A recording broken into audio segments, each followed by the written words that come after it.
Halo pagi. Selamat pagi, Ibu Esti, Bapak Adi, Bu Ana. Pagi Winda.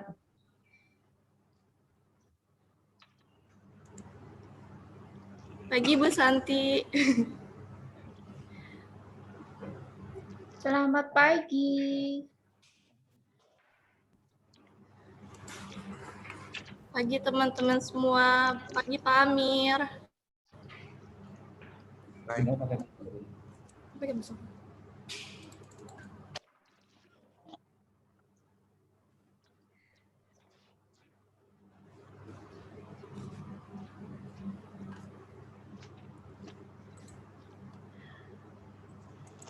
Pagi Nur.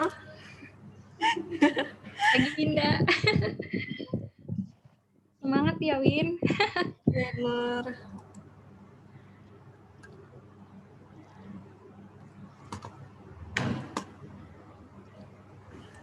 Kita masih nunggu teman-teman kita ya yang lainnya. Baru 6 kita tunggu. Baiklah, baru 70 ya, 70 peserta yang baru dari 71. 71 ya. Selalu Ibu Hesti duluan ya ngeceknya, mantap. 72 sekarang. 72 ya. Oke, Kan belum ada. terlihat Bu Ana. Maklumlah faktor U Pak Bud. Ini kan terlihat 73. 73 ya. 74 sekarang.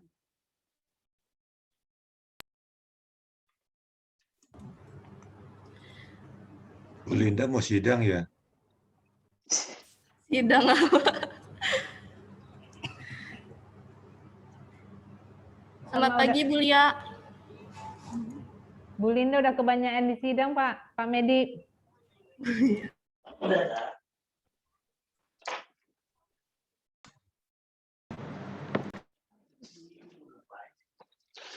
Pak Budi. Mohon izin Bapak Ibu, suara saya terdengar dengan baik. Iya, tapi itu ada Berdengung. belakang itunya Mas Budi. Berdengung Pak Mas Budi. Budi sama si itu Ada harus. Ya, Mbak Winda, tolong di mute Mbak Winda. Mas Bud. Iya Mas Budi, Mbak, iya Bu. sampingan sama siapa itu? Sama, iya, oke Bu. Coba saya Budi maunya kondisikan. dampingi melulu. Bukan Pak, saya Budi juga mau sudah biasa sendiri di sini coba. nyanyi dong Pak Budi. Ada triple mungkin teman-teman panitia yang lain tolong di mute yang satu ruangan. Pantun. Betul. Hari ini yang berpantun nanti MC-nya Bu. Saya hari ini tidak berpantun. Iya. Oh iya. Pak Budi, Siap. suara Pak Budi, sorry, maaf Pak Budi. Iya. Suaranya masih kresek-kresek ya. Oke, sebentar Bu ya.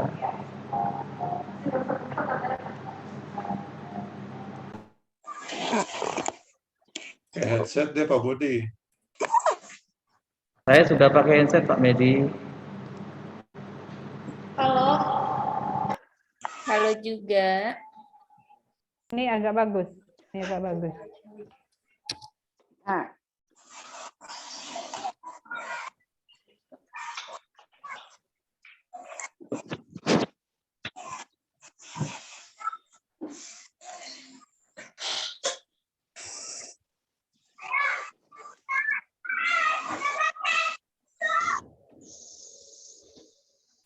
Pagi semua.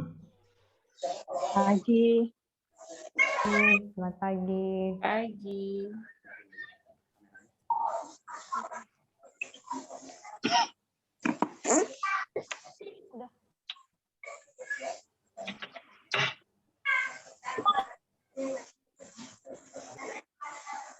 Yang suara berisik di mute ya, langsung dari host.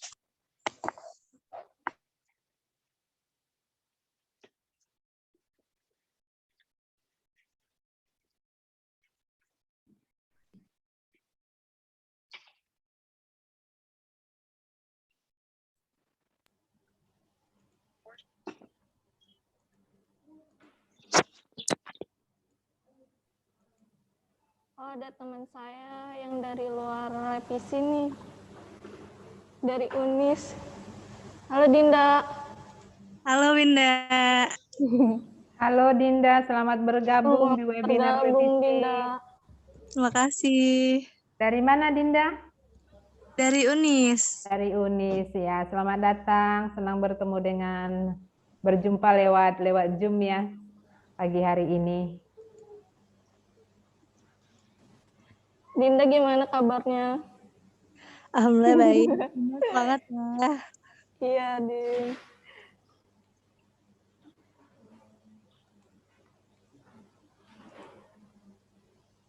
Selamat pagi teman-teman mahasiswa. Pagi. Selamat pagi. Pagi.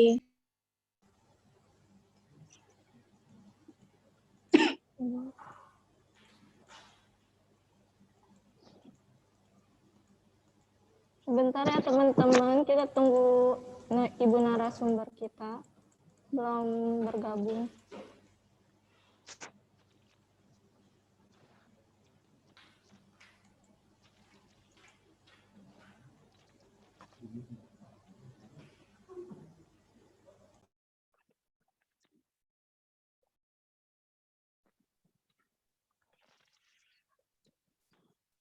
Pagi semua, pagi Ibu. Pagi Ibu Kartika. Selamat pagi. Selamat pagi semua. Selamat pagi. Pagi. Pagi Ibu.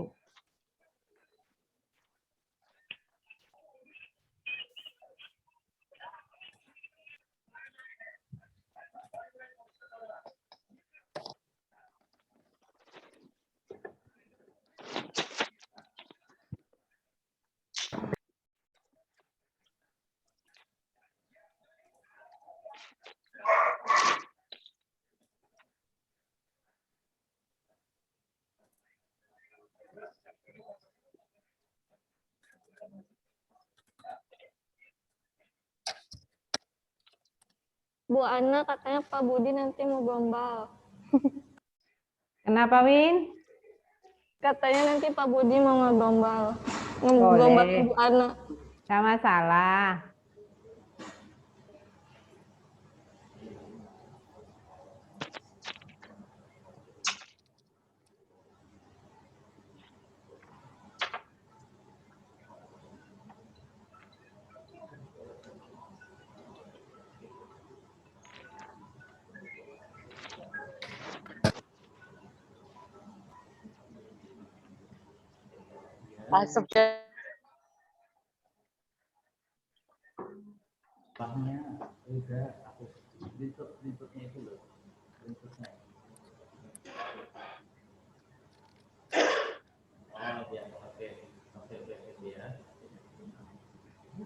Pagi Kak Tere.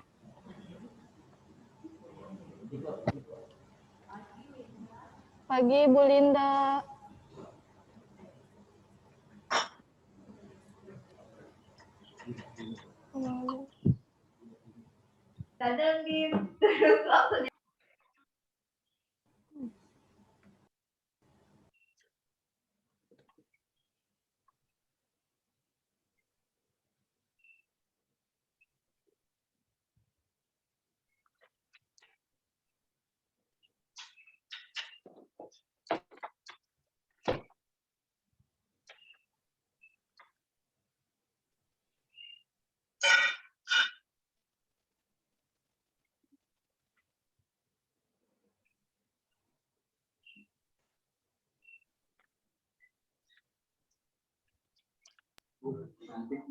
Aduh, kaki gua. Aduh, sakit. Teman-teman maaf, suaranya tolong di-mute.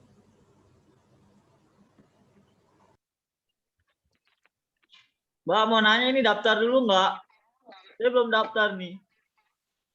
Ya Allah, daftar dulu lah. Daftar Bisa dulu. nggak Pak Budi? Kok bisa masuk, Kak?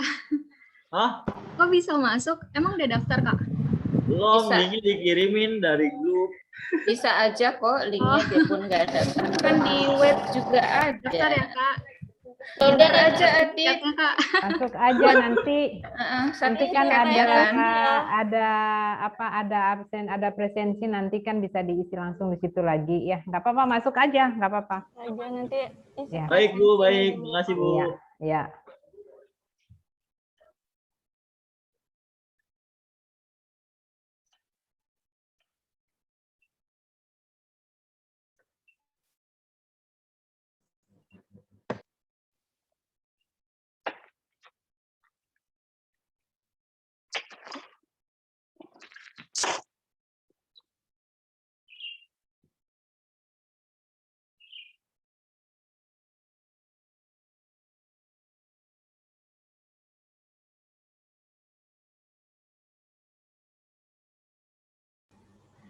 Selamat pagi Bu Puri.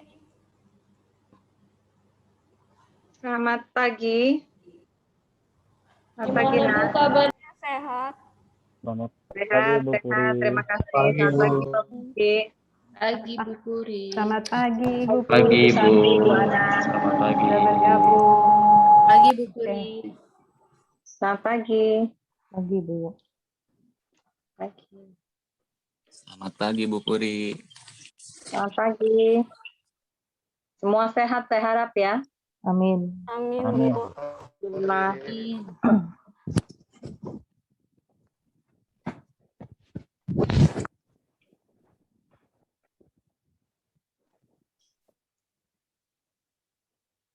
Ibu Lia mohon izin, karena waktu sudah pukul 10:13, apakah acara sudah bisa dimulai? Ya, silakan Win. Baik. Assalamualaikum warahmatullahi wabarakatuh. Waalaikumsalam. Waalaikumsalam warahmatullahi wabarakatuh. Waalaikumsalam warahmatullahi wabarakatuh. Waalaikumsalam warahmatullahi wabarakatuh. Yang terhormat Ibu Puri Swastika Gusti Krisna Dewi, SE, MSc, yang beliau adalah selaku Ketua Yayasan Widya Anindya. Yang kami hormati Ibu Swadarliah, SE, SS, MM, beliau selaku Ketua Yayasan STY Bisma Lepisi. Yang kami hormati Bapak Budi Karyanto, SE, MM, beliau adalah selaku moderator kita pada webinar pagi hari ini. Serta yang kami hormati Bapak Ibu dosen dan teman-teman mahasiswa semua. Saya ingin berpantun terlebih dahulu. Warna merah untuk batu bata, warna coklat untuk anak panah. Kami ucapkan selamat datang para peserta. Semoga ilmu yang didapat membawa berkah. Amin. Amin, amin. Amin. Amin. Puji dan syukur kita panjatkan kehadirat Tuhan Yang Maha Esa yang telah dan kesempatan sehingga kita dapat bertemu secara virtual melalui Zoom pada hari ini, Sabtu 31 Juli 2021, dalam kegiatan webinar yang berjudul Pandemi Tantangan atau Peluang.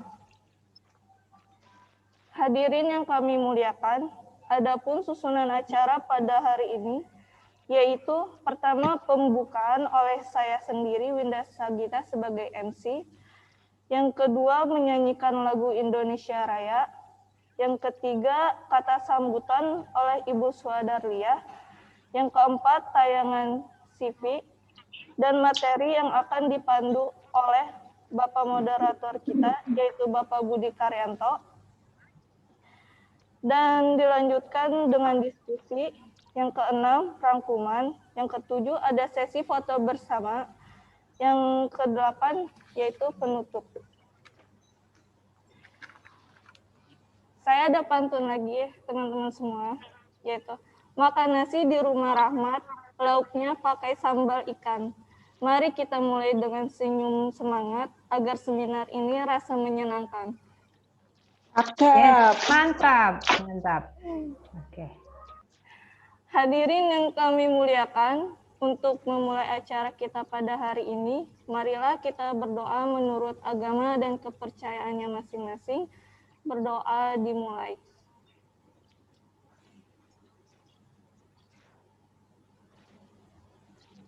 Selesai. Baik, Bapak Ibu dosen dan teman-teman mahasiswa, Selanjutnya acara ini akan kita lanjutkan oleh nyanyi lagu Indonesia bersama-sama. Kak Ciko, apakah sudah siap?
Oke, terima kasih Kak Ciko.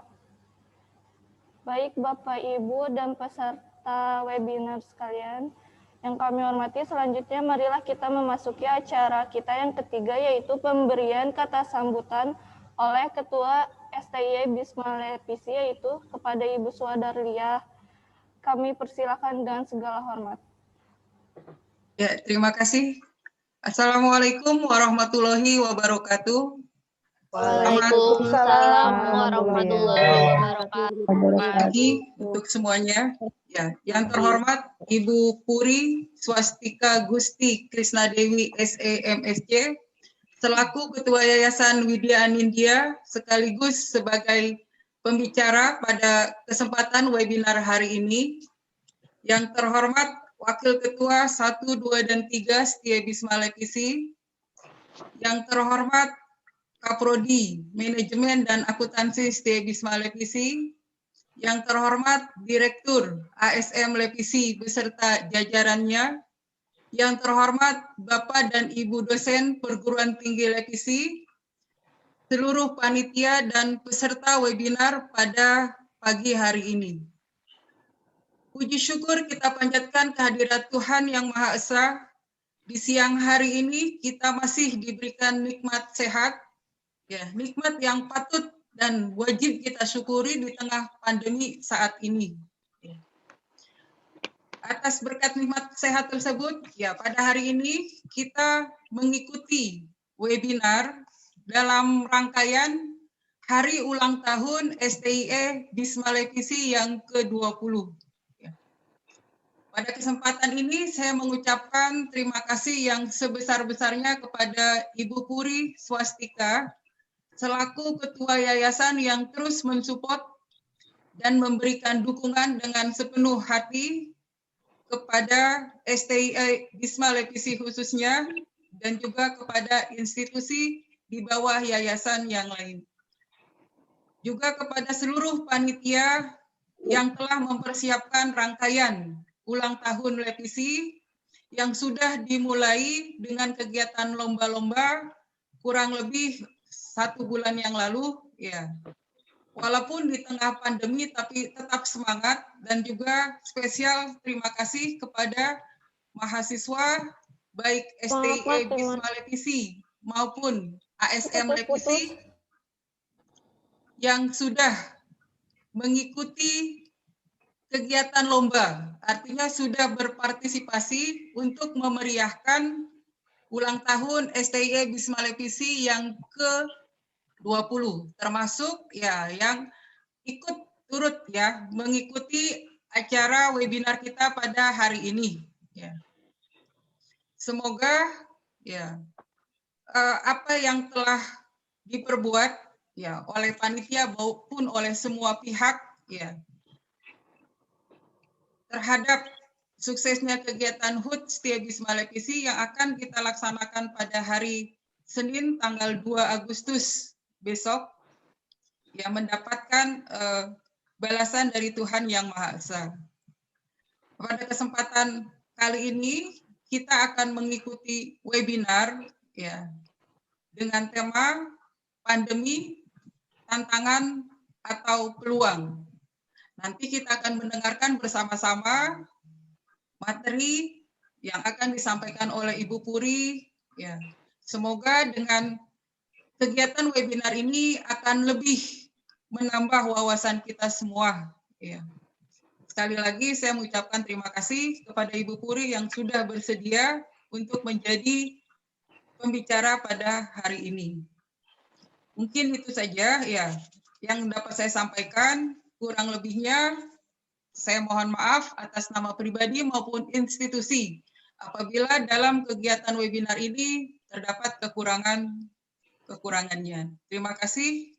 Saya tutup. Wassalamualaikum warahmatullahi wabarakatuh dan selamat mengikuti webinar pada hari ini. Waalaikumsalam warahmatullahi wabarakatuh. Terima kasih Bu Lia yang telah memberikan kata sambutan. Baik Bapak Ibu dosen dan teman-teman semua, selanjutnya yaitu adalah acara yang kita tunggu-tunggu, paparan materi yang berjudul Pandemi, peluang atau tantangan yang akan dipandu oleh Bapak Budi Karyanto selaku moderator kita. Kepada Bapak Budi Karyanto kami persilakan. Baik, terima kasih Mbak Winda selaku MC yang sudah mempercayakan saya dan teman-teman panitia juga untuk menjadi moderator pada webinar pagi hari ini. Sebelumnya saya akan mencoba menyapa dulu Ibu Puri. Ibu Puri, selamat pagi Bu Puri. Selamat pagi Pak Budi, selamat pagi Ya, para mahasiswa, Bapak dan Ibu dosen yang terkasih. terima kasih. Selamat pagi Ibu. Suara saya terdengar dengan baik tidak Ibu? Terdengar hanya latar belakang suaranya agak gresek-gresek Pak. Oke, ya. Mungkin teman-teman panitia AC ruangan mungkin bisa dimatikan dulu. Ya, selamat pagi juga untuk Bapak Ibu dosen, ada Ibu Lia, Bu Santi, ada Pak Medi, Bu Esti, dan beberapa dosen yang lain. Selamat pagi Bapak Ibu. Selamat pagi Pak Budi. Selamat pagi Bu Ana. Pagi Pak Budi. Ya. Pak Budi, mohon maaf suaranya masih kresek-kresek ya. Ya, sebentar Bu. Oke, Mungkin ya. panitia akan ini mematikan Bu. Ya. Ya, mudah-mudahan suaranya mulai bening. Ya. Sudah Pak. Ya. Mungkin Winda mohon di-mute Winda supaya tidak tabrakan suaranya. Baik, mohon izin Bapak Ibu, mohon izin Bapak Ibu Puri, saya akan menyampaikan CV dari narasumber kita yang pagi ini, yaitu Ibu Puri yang sangat luar biasa. Saya tadi sempat baca CV-nya sampai saya sedikit bergetar saya. Ternyata Bu Puri sudah keliling dunia, mungkin sudah berkali-kali Ibu Puri ya. Kapan-kapan diajak Ibu atau Bu. Mohon izin Ibu Puri ya, saya coba tampilkan untuk CV narasumber hari ini. Baik.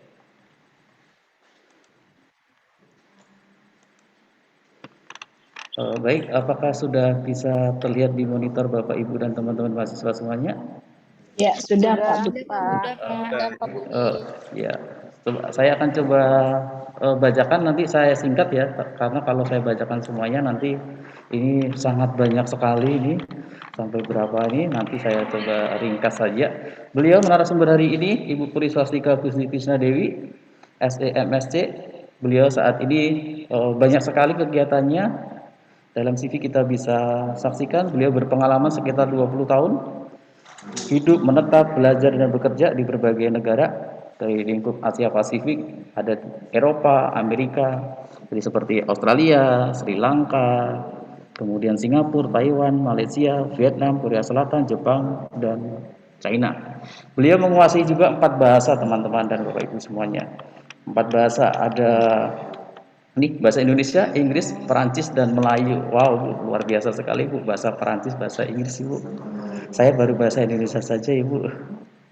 Kemudian beliau juga seorang pebisnis, ahli strategi, bahkan belum lama ini beliau tercatat sebagai salah satu ahli bioetik di Indonesia.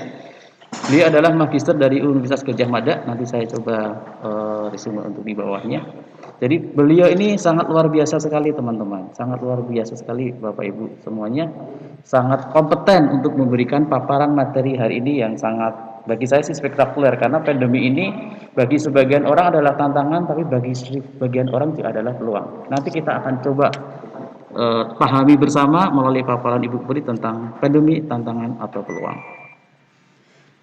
Baik, saat ini Ibu Puri menjadi pengurus dari APTISI Nasional atau Asosiasi Perguruan Tinggi Swasta Nasional untuk divisi vokasi. Kemudian dari Februari sampai Februari ini, Februari 2021, beliau juga menjadi Executive Secretary of Center of Bioethics and Medical Humanities di Universitas Gadjah Mada. Banyak sekali teman-teman ya ini ya. Kemudian di Yatna Yuwana Banten, beliau juga sebagai Dewan Penasehat di Akademi Keperawatan Yatna Yuwana Lebak Banten. Luar biasa, menjadi Dewan Penasehat di Banten sana. Kemudian selanjutnya adalah Research of Center Bioethics and Medical Humanities di Universitas Gadjah Mada. Seperti yang saya sampaikan tadi, beliau sudah menamatkan magisternya di Gadjah Mada dan sekarang juga kandidat doktor. Mohon izin Ibu ya, kandidat doktor di Universitas Gadjah Mada. Kita boleh aplaus untuk Ibu Puri, kandidat doktor di Universitas Gadjah Mada untuk Fakultas kedokteran dan ilmu kesehatan. Luar biasa Ibu. Kemudian banyak sekali nih teman-teman ya, kalau saya sebutkan ada sebagai dosen di Levisi itu pasti, kemudian banyak sekali teman-teman sini dokter kandidat dari Gajah Mada, kemudian dari cum laude S2-nya didapatkan secara cum laude pada Juli 2020. Kemudian sebagai Managing Director di PT Cipta Sarana Kreasi Niaganindo, dan saat ini beliau juga Ketua Yayasan Media India tempat kita kuliah. Jadi ini masih banyak teman-teman. Managing Director untuk regional Indonesia dari Bio Farma USA. Kemudian Managing Director juga di Puri Kencana Lestari, bergerak di bidang real estate developer. Kemudian Operational Director di M Bintang Malaysia.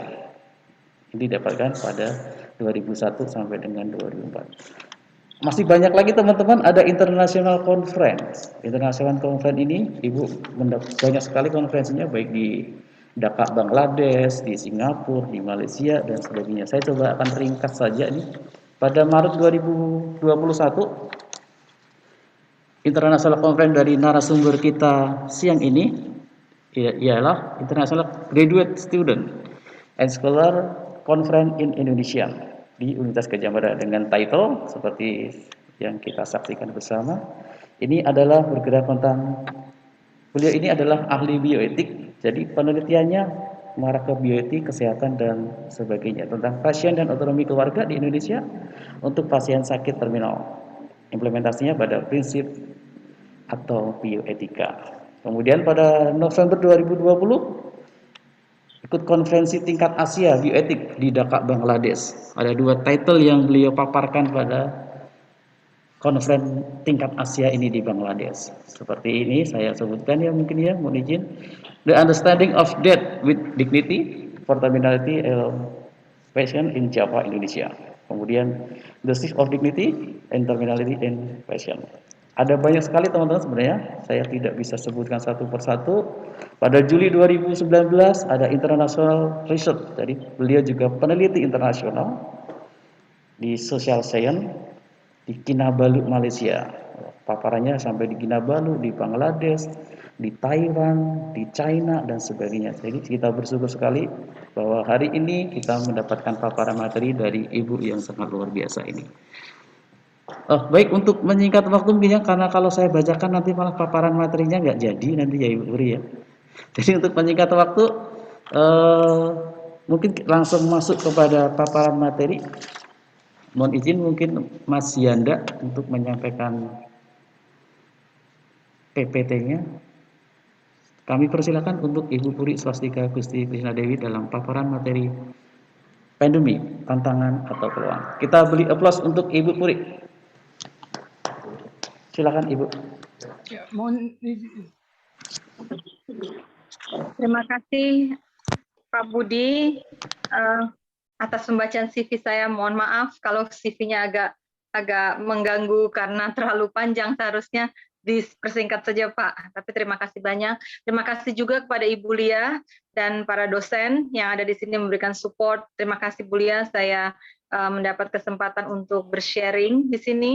Dan terima kasih juga kepada audience, para mahasiswa dan juga mungkin yang alumni dan juga staf ataupun tenaga penunjang pendidikan di institusi kita. Pertama-tama saya mau mengucapkan syukur kepada Tuhan bahwa kita semua dalam keadaan sehat di tengah pandemi ini, di mana setiap hari kita mendengar banyak berita, bukan hanya di koran atau orang yang tidak kenal terpapar, tetapi orang-orang yang dekat dengan kita. Yang tentunya hal ini memberikan efek yang cukup luar biasa untuk kita semua dan untuk seluruh masyarakat di Indonesia. Akan tapi kita melihat segi positif bahwa kita semua di sini berada dalam keadaan yang sehat, masih bisa beraktivitas, masih bisa tersenyum dan masih punya semangat tinggi untuk melalui pandemi ini dan melihatnya sebagai peluang. Saya juga bersyukur sekali kepada Tuhan karena kemurahan hati Tuhan ya, bahwa kita bisa terus berusaha memperbaiki diri setiap hari. Nah, pandemi ini dimulai tahun 2020, sebetulnya sudah dimulai 2019 di China dan di Eropa, tetapi kemudian baru menjadi center daripada berita itu sekitar bulan Maret 2020. Jadi kita sudah melewati lebih dari 1,5 tahun hidup bersama pandemi ini di Indonesia. Recently, beberapa waktu terakhir ini, bahkan Indonesia mengambil posisi sebagai epicenter dari pandemi ini di dunia. Indonesia menjadi epicenter nomor 2 sesudah Amerika dan pertama di Asia. Jadi lokasi center of epidemic sudah berubah dari India menjadi Indonesia.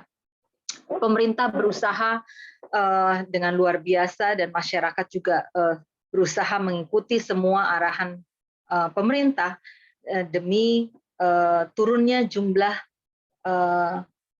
virus yang menyebar dan jumlah populasi yang terkapar COVID-19. Tetapi hidup harus tetap bergulir. Anak-anak, para dosen, saya tidak mau webinar ini menjadi sedih karena melihat data-data seperti itu. Data-data itu adalah fakta.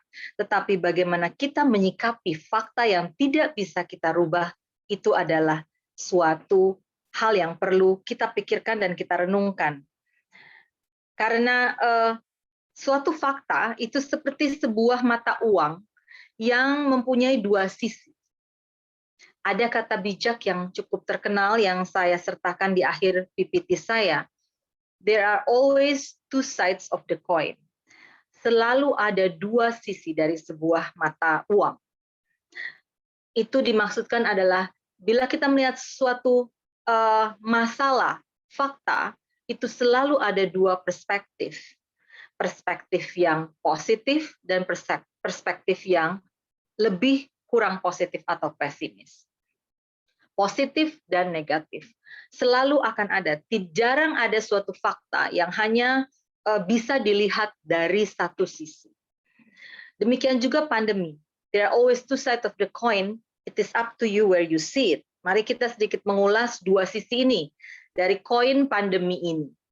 Apakah ini sebuah tantangan? Atau mungkinkah tantangan ini bisa dijadikan juga peluang? Mas Yanda, boleh next page? Berikutnya, saya ingin mengulas contoh tantangan di dalam pandemi, contoh dalam dunia pendidikan. Karena kita berada di dalam lingkup pendidikan dan Yayasan Widya Anindya dan membawahi 5 sekolah atau institusi. Karena itu dalam proses pembelajaran, tantangan yang bisa menjadi contoh yang sering juga kami bahas di SMK dan saya rasa juga di STIE dan di ASM sangat applicable adalah dua tantangan terbesar ini.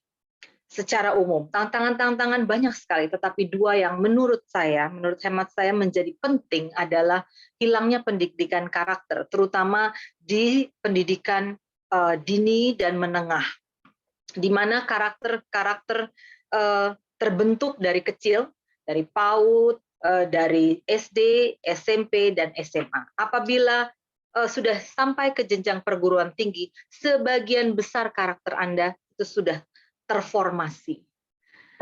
Development daripada otak untuk seorang laki-laki itu terbentuk penuh dan completed at 21 years old. Sedangkan kepada wanita itu 16 sampai 18 tahun. Laki-laki 21 sampai 23. Sehingga kalau otak itu terbentuk sudah begitu, demikian juga sebagian besar dari karakter dasar Anda sudah terbentuk ketika Anda duduk di perguruan tinggi. Apakah karakter itu bisa berubah?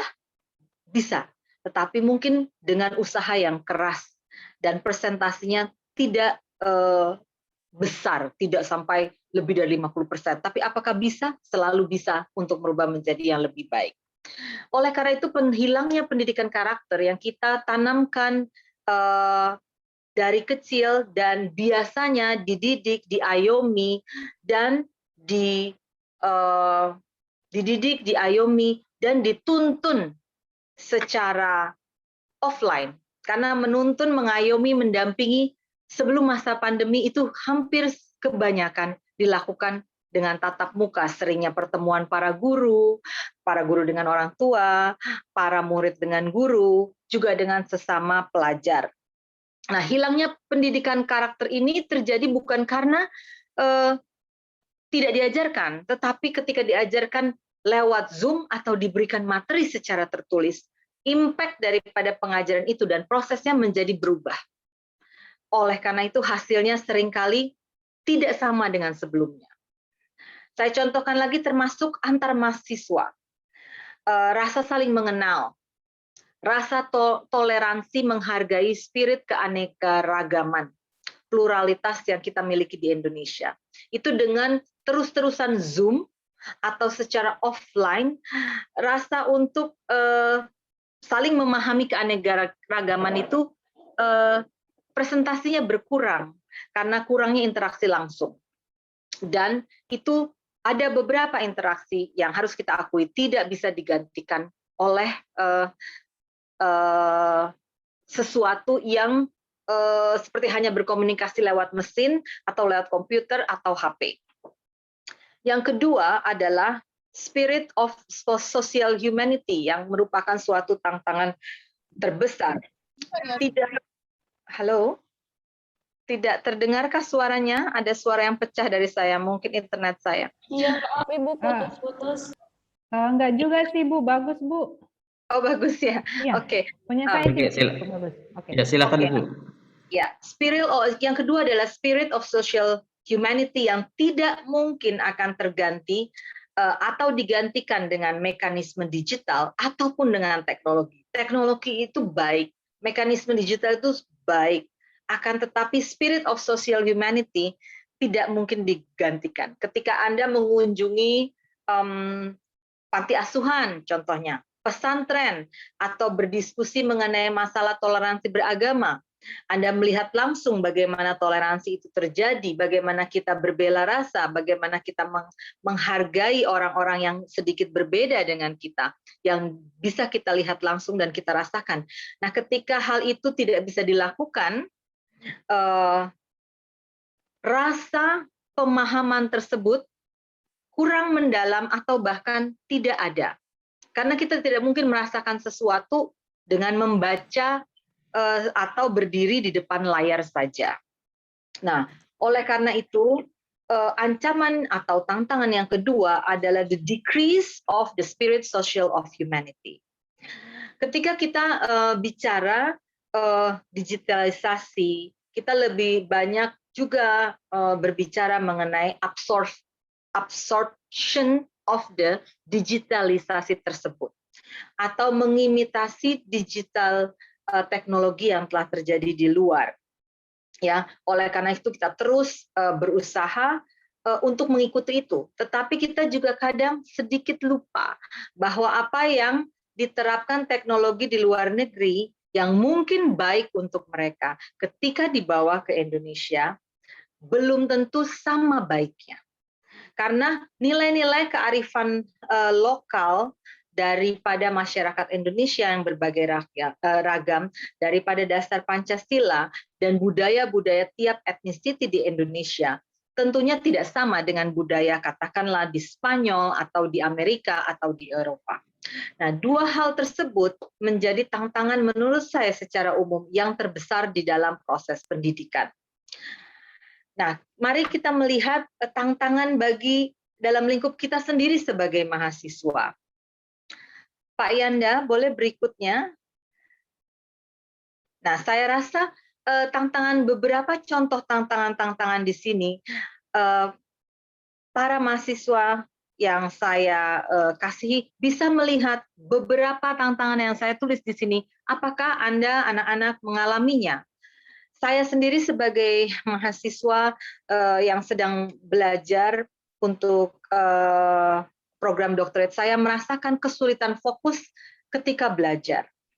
Ketika belajar itu, kalau di tempat saya diharuskan kamera selalu on, walaupun sudah S3 dan kami hanya pelatihan, tetapi kamera itu harus selalu on.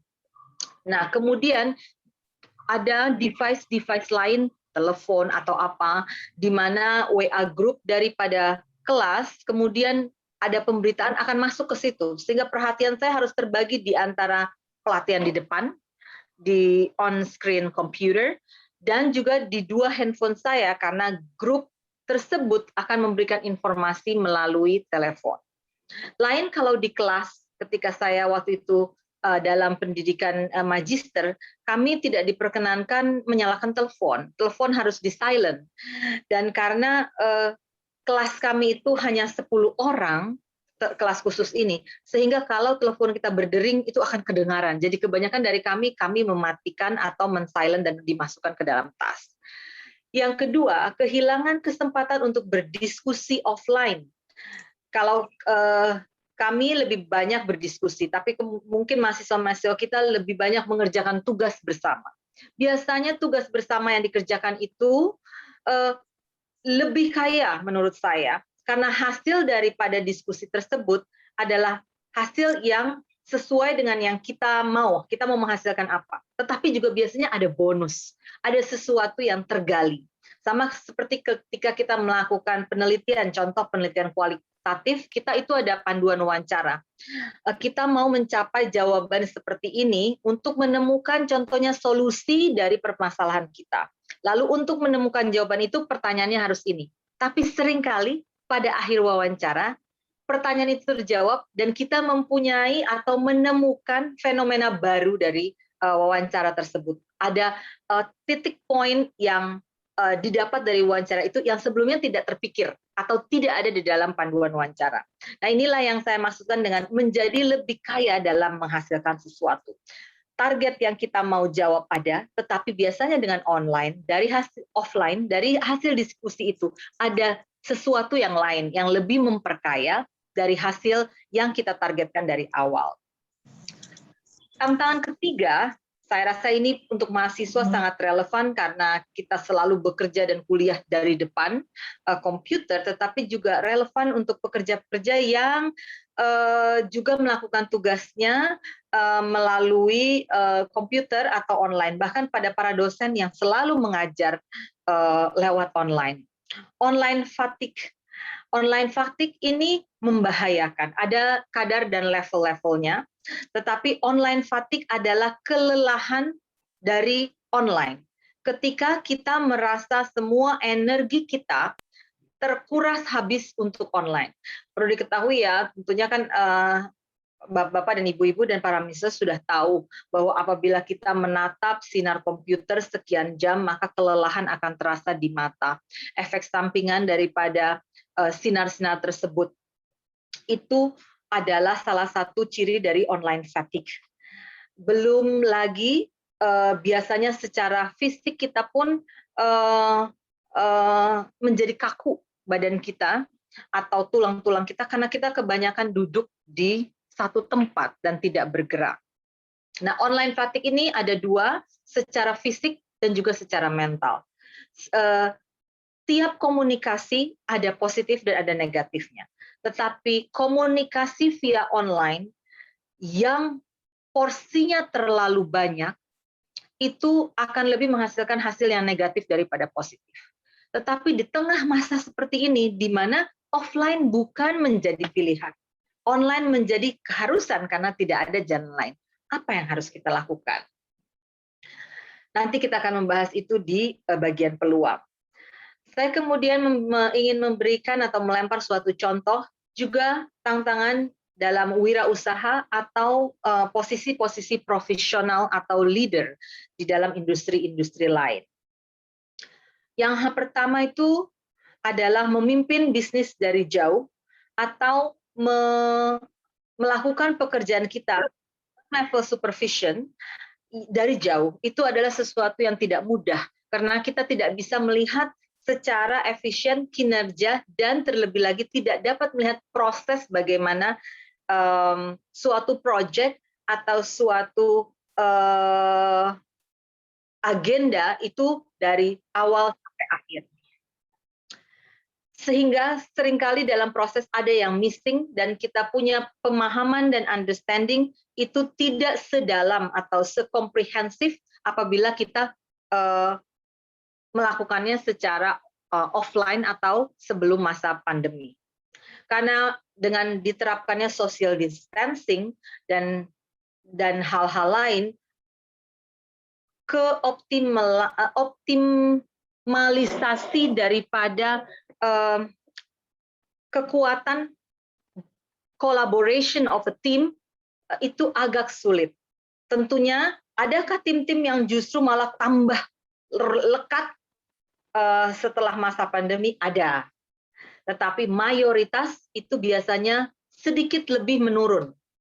Tapi ada beberapa di perusahaan yang justru dengan adanya online malah tambah erat, tambah lebih efisien.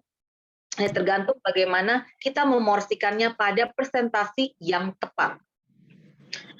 Pada saat ini para pemimpin perusahaan harus lebih banyak membuka ruang untuk pertumbuhan pemberdayaan dan mendapatkan kepercayaan secara offline. Karena tidak mungkin lagi melobi atau bertemu atau membuat sesuatu untuk meyakinkan klien. Semua harus dilakukan oleh online atau secara online.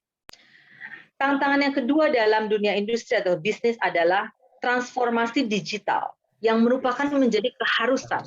Tergantung pada ukuran dari perusahaan itu, ukuran dari bisnis itu, tetapi transformasi digital menjadi sebuah keharusan.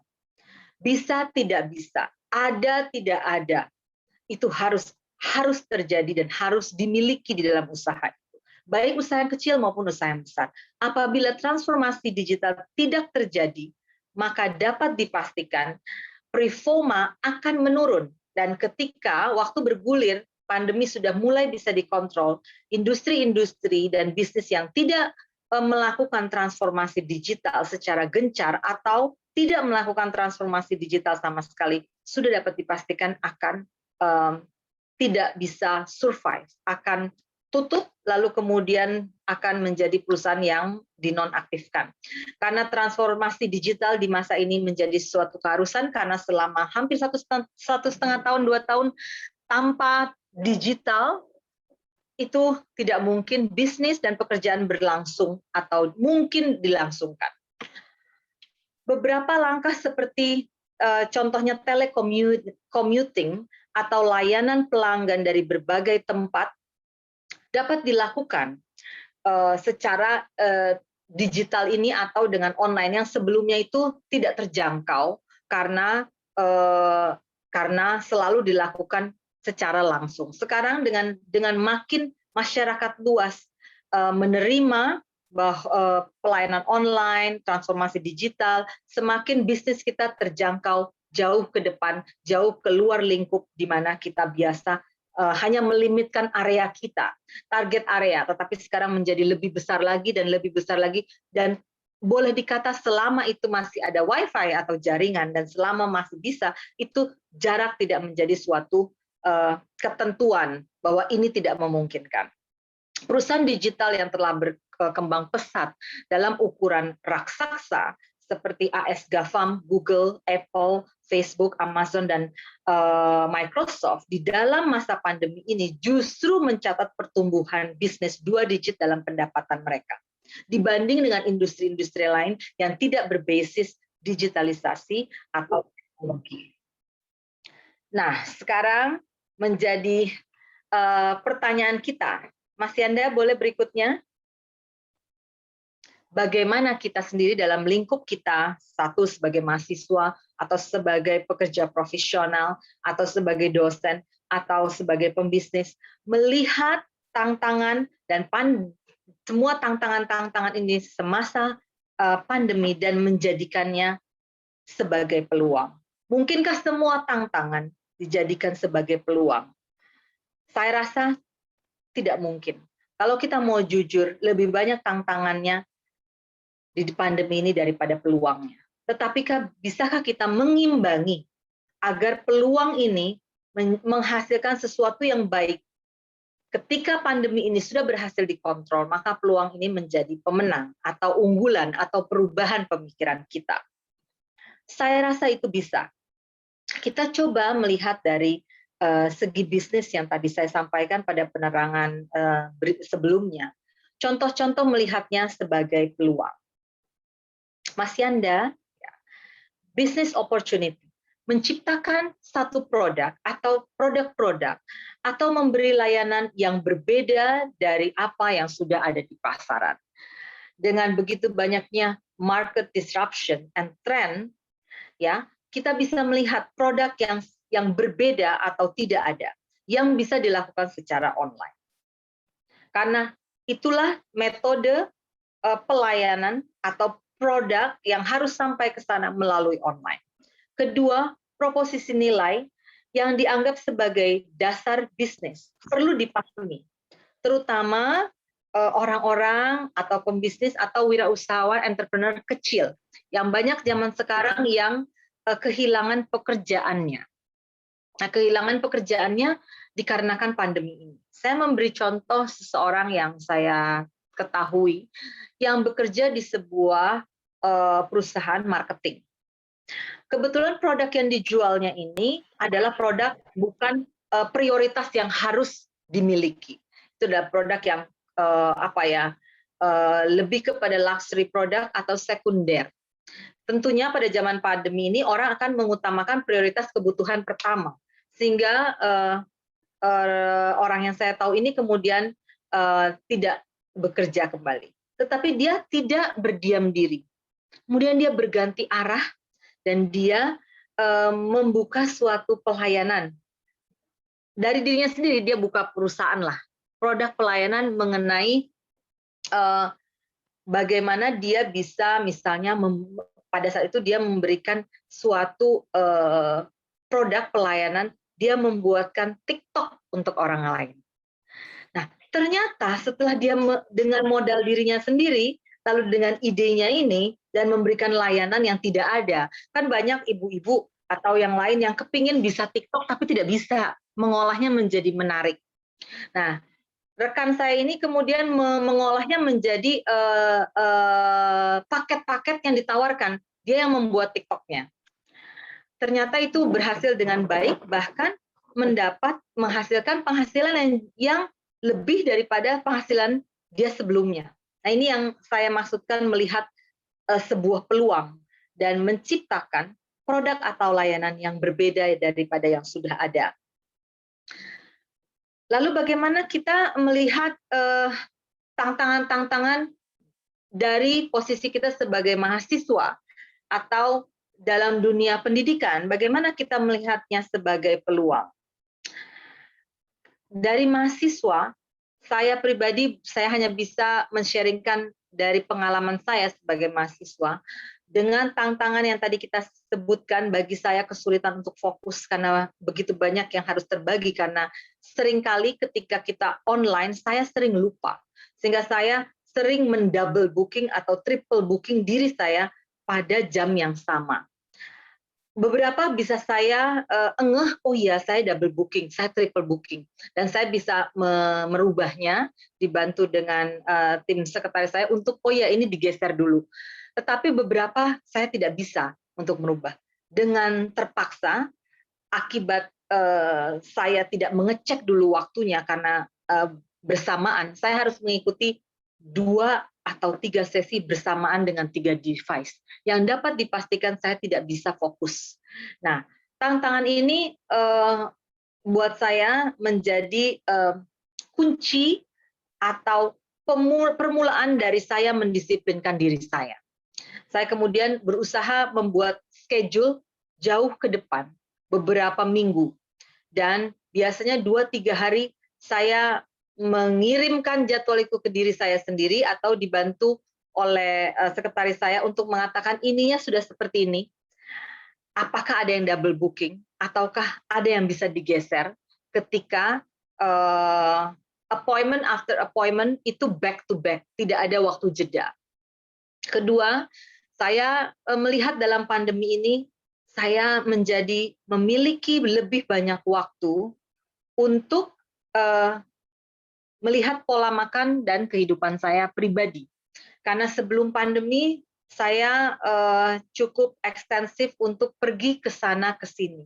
Setelah pandemi tentunya tidak seleluasa sebelum pandemi. Dengan demikian saya memiliki waktu yang bisa saya gunakan untuk memahami keadaan sekeliling saya. Saya menemukan tempat olahraga di sekitar rumah saya. Saya menemukan, oh ternyata ada tempat lain untuk bermeditasi, berlatih yoga, atau hal-hal yang lain yang dapat membuat diri saya lebih sehat. Lalu juga ini untuk saya sendiri, saya juga lebih memperhatikan makanan yang saya makan, karena selama non-pandemi biasa saya makan on the go, ya, di mana saya pergi, disitulah saya beli makanan. Tentunya namanya beli belum tentu selalu mendapat yang sesuai dengan yang kita inginkan. Itu yang dari tantangan yang saya hadapi sendiri.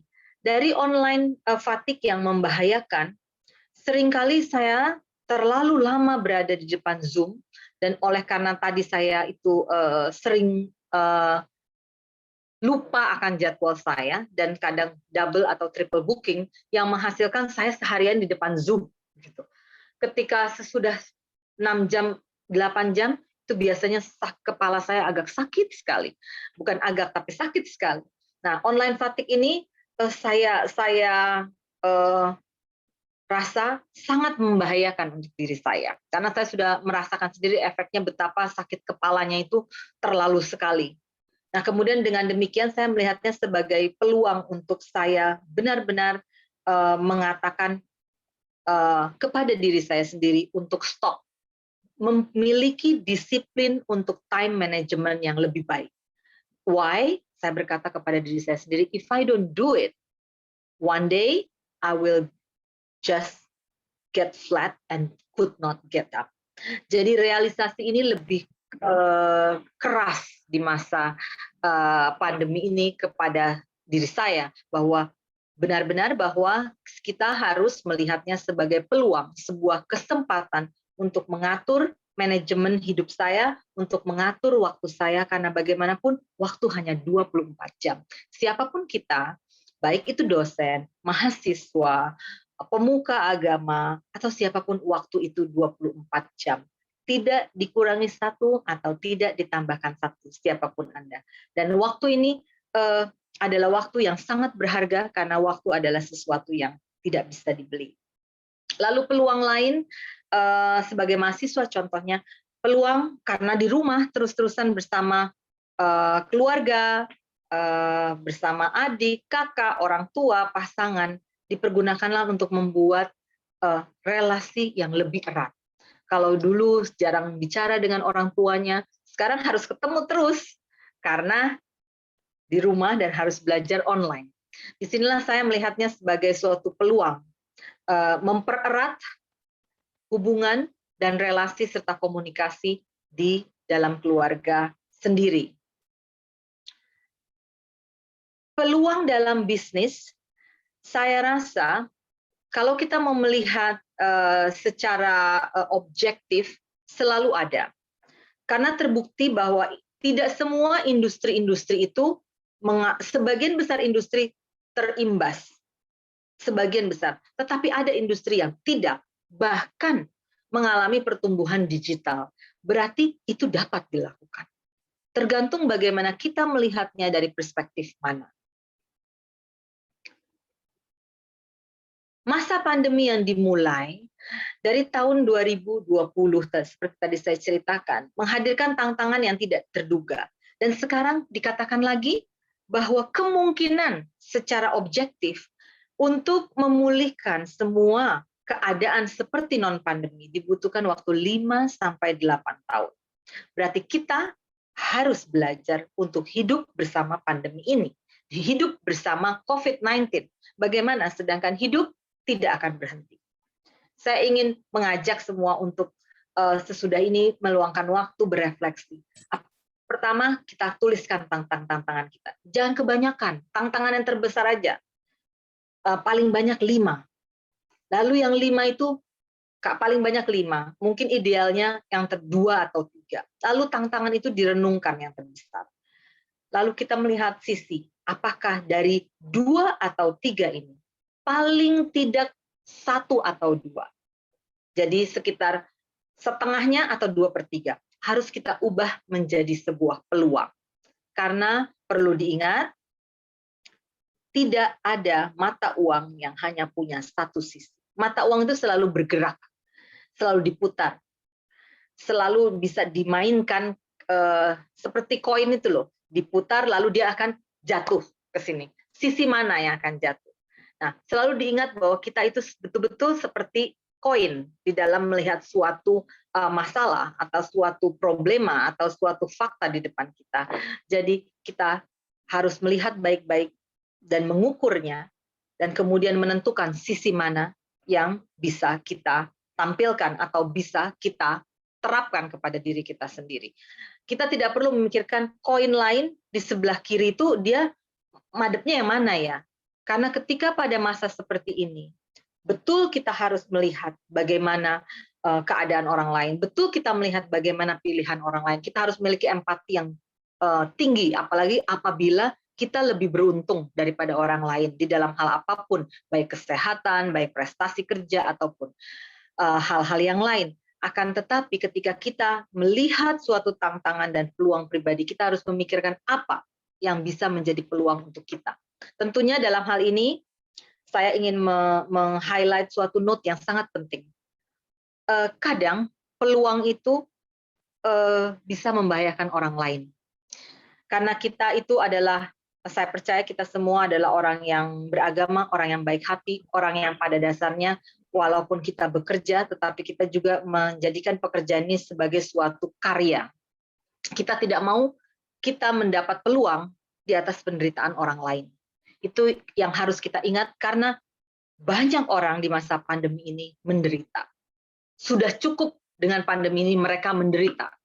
Sehingga tidak perlu kita menciptakan atau mengambil peluang orang lain dengan penderitaan mereka, tapi kita bersenang-senang. Demikian juga kita pun harus melakukan hal yang sebaliknya. Jangan sampai orang lain mengambil peluang kita, kita yang menderita. So, look at both sides. Think carefully. Bukan hanya berpikir dengan cepat dan instan. Carilah waktu untuk merenung, dan kemudian menulis dan memikirkan dan memaparkannya sehingga menjadi sesuatu yang bukan hanya pikiran yang lewat, tetapi menjadi suatu concrete action plan, step by step what I'm gonna do untuk membuat tantangan ini menjadi peluang. Tanamkan pada diri kita sendiri, 3 dari tantangan saya, 1 atau 2 harus menjadi peluang terbesar saya. Ketika masa pandemi berakhir, maka kita akan keluar sebagai pemenang. Saya rasa materi yang saya berikan cukup untuk siang ini. Saya ingin membuka question dan answer.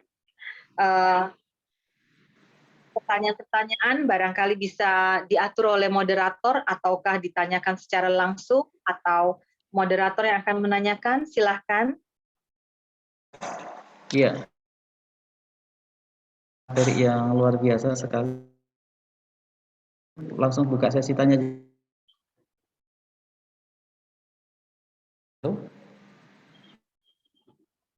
Dengar dengan baik, Bapak? Putus-putus, Pak. Putus-putus ya. Sebentar, mohon teman-teman IT untuk sinyalnya mungkin. Ya, mohon izin Bu Puri, mungkin kita langsung buka sesi tanya jawab Ibu ya. Monggo Pak Budi. Ya, saya buka untuk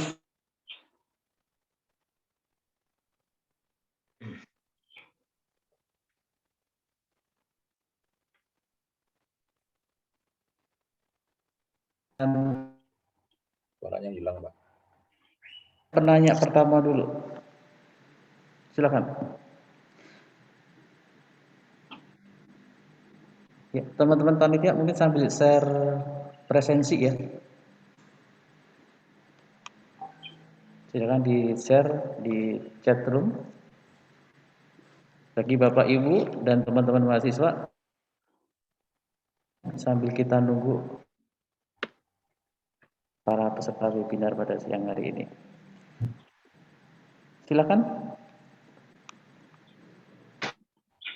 Saya sedang Pak melihat Darso. Iya. daftar partisipan. Saya Bapak, pengen nanya apa ya? saya izin menyapa beberapa mahasiswa saya di kelas etika, Pak Darsono, lalu namanya saya lihat di partisipan. Sehat-sehat, Pak. Sehat-sehat Bu, terima kasih Bu. Ya. Semoga semua juga sehat-sehat Bu. Ya, saya senang lihat beberapa ini yang pernah saya berikan sesi waktu mengajar. Syukurlah semua sehat. Silakan Pak Budi. Ya, terima kasih Bu. Pak Darsono ada second, silakan Pak Darsono. Terima kasih Pak Budi dan Ibu, selamat pagi semuanya. Terima kasih Bu Puri atas sharingnya hari pagi ini. Pertanyaan saya Bu mungkin begini Bu, kita kapan kita bisa melihat ini peluang atau ini tantangan kan kalau kita bisa membedakan mana itu tantangan, mana itu peluang, kan seperti itu Bu. Karena misalnya pada saat sekarang pandemi ini banyak orang mengatakan oh ini challenge, oh this is opportunity. Tapi kan tidak banyak orang yang bisa membedakan satu hal atau satu situasi itu kemudian menjadi tantangan atau itu menjadi opportunity gitu. Mungkin pertanyaan saya sangat mendasar adalah Bu, bagaimana kita bisa membedakan sesuatu atau situasi itu menjadi tantangan atau menjadi opportunity Bu. Terima kasih Bu. Oke. Terima kasih pertanyaannya Pak Darsono. Izin saya bertanya, seingat saya, Bapak kan yang kuliah bareng anaknya ya Pak ya? Betul kan? Luar biasa. Bagaimana anaknya? Di kampus yang berbeda. Anak yang saya ingat dengan Bapak juga sekarang 3,87 Bu. Wow, very good. Ya saya ingat Bapak juga kuliah bareng anaknya ya. Semangat Pak, saya juga kuliah bareng. Ya, menjawab pertanyaan Bapak, bagaimana kita membedakan tantangan dan peluang? Kalau saya lihatnya seperti ini. Mungkin orang lain bisa berpendapat yang lain. Suatu peluang, suatu tantangan itu biasanya kadangkala jalan keluar at the end-nya tidak ada atau sangat sedikit. Tetapi kalau peluang, yang kita melihat tantangan, bahwa sebenarnya ketika kita renungkan tadi, itu bisa kalau kita rubah menghasilkan sesuatu yang dapat mengadding nilai plus di dalam hidup kita. Saya berikan contoh ya Pak ya. Begini, contoh ketika kita lagi belajar, lalu kita ingin mengambil course yang kita pikir, aduh saya kepingin sekali mengambil course itu. Tetapi saya nggak mungkin karena saya sambil kerja. Udah gitu saya udah ambil course lain. Kebetulan saya tuh kalau ngeliat course yang baru, kalau kepikiran gitu. Dengan adanya saat ini, saya melihat dan mengukur. Dengan adanya pandemi ini, dengan tidak harusnya saya berjalan atau melakukan perjalanan ke institusi ini atau tempat pelatihan dan bisa saya lakukan online, kalau saya lakukan ini di masa pandemi, begitu pandemi selesai, saya sudah dapat ini sertifikatnya. Jadi walaupun kegiatan saya sudah cukup banyak, saya paksakan untuk melihat agenda saya dan saya ambil itu peluang. Karena saya tahu tahun pertama masih bisa saya lakukan secara online. Nah itu yang contohnya peluang. Kenapa Pak? Karena saya tahu pada akhir itu akan ada suatu hasil yang akan menambahkan nilai atau plus di dalam diri saya. Di bidang yang saya butuhkan. Saya membutuhkan sertifikat ini. Sehingga saya bilang, oke, saya melihat tantangan ini, pembagian waktu yang baik menjadi sesuatu peluang. Karena kalau saya bisa membaginya dengan baik waktu ini, dan benar-benar bisa berdisiplin, maka saya bisa ikut course ini selama 1 tahun. Yang kemudian setelah 1 tahun akan memberikan saya sertifikat yang akan membantu pekerjaan saya. Itu salah satu contohnya Pak Darsono. Kira-kira bisa ditangkap Pak? Bisa Bu, bisa Bu. Jadi selalu mengukur, salah satu ciri dari membedakannya, apakah pada akhirnya ketika kita melaksanakan tantangan itu sebagai peluang, ada nggak nilai plus yang akan kita bawa, remain with us even after the pandemic is over. Ya, terima kasih Pak. Berikutnya. Thank you, Bu. Sama-sama. Semangat ya Pak. Terima kasih, Bu.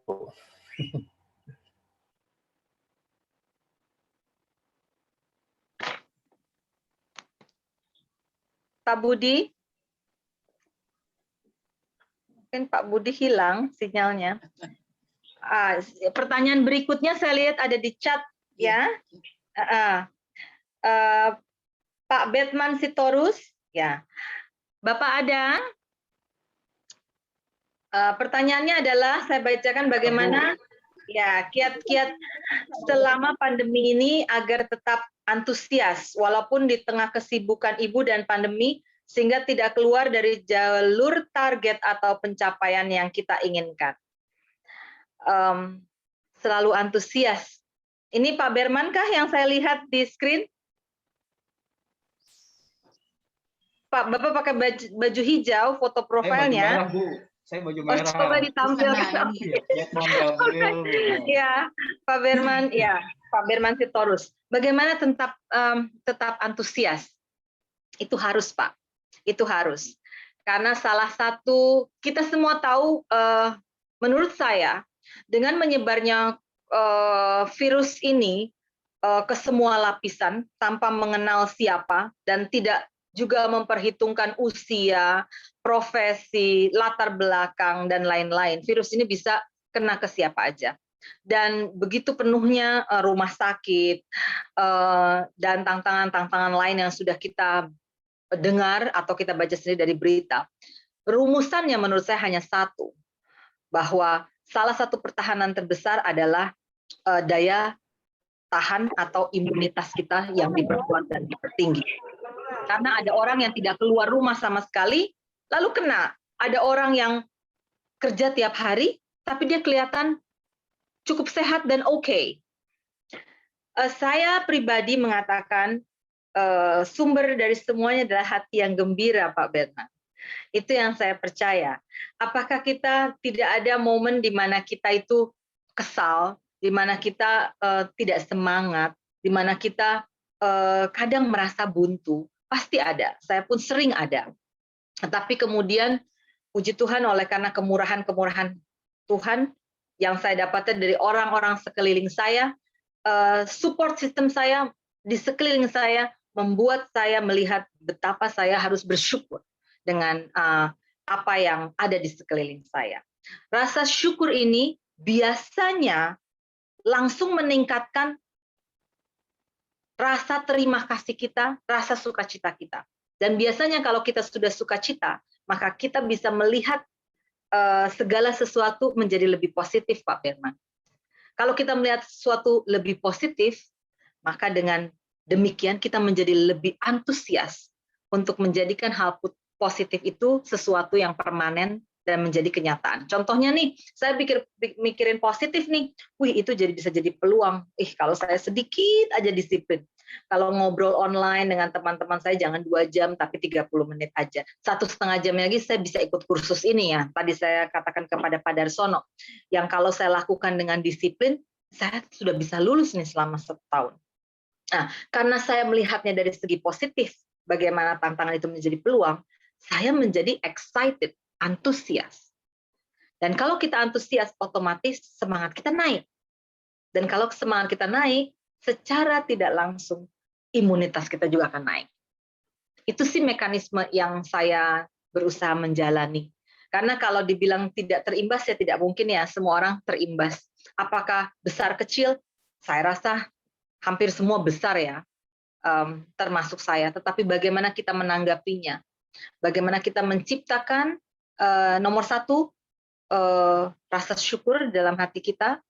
2, menyadari kemurahan hati Tuhan melalui orang-orang di sekeliling kita, yang kemudian menghantarkan kita untuk melihat sesuatu dari segi positif, yang kemudian akan menghasilkan rasa semangat dan antusias untuk melakukannya. Kira-kira itu, Pak Berman. Apakah bisa dipahami, Pak? Baik, Bu, luar biasa. Terima kasih informasinya. Buat rekan-rekan yang sedang skripsi, semangat. Walaupun pandemi, tetap semangat. Iya, harus. Terima kasih, Bu. Iya, Pak.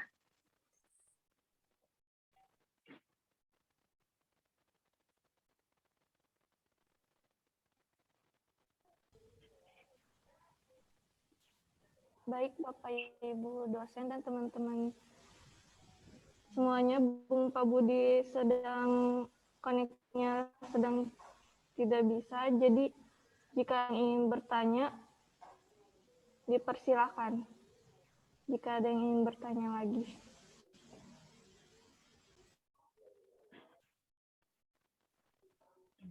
Oke, baik teman-teman.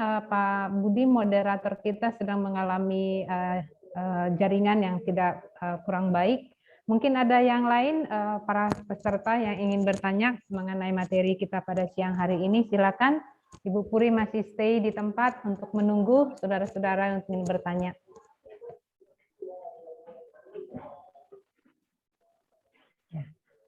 Atau mungkin Ibu Puri mungkin ada yang ingin disampaikan kepada mahasiswa peserta, mungkin ada pertanyaan yang mungkin Ibu ingin sampaikan, karena siang hari ini kita ada door prize bagi para peserta yang ingin yang bisa memberikan tanya jawab, dan juga Ibu Puri bisa memberikan pertanyaan dan mereka bisa menjawab. Ada door prize kurang lebih 5 door prize buat siang hari ini.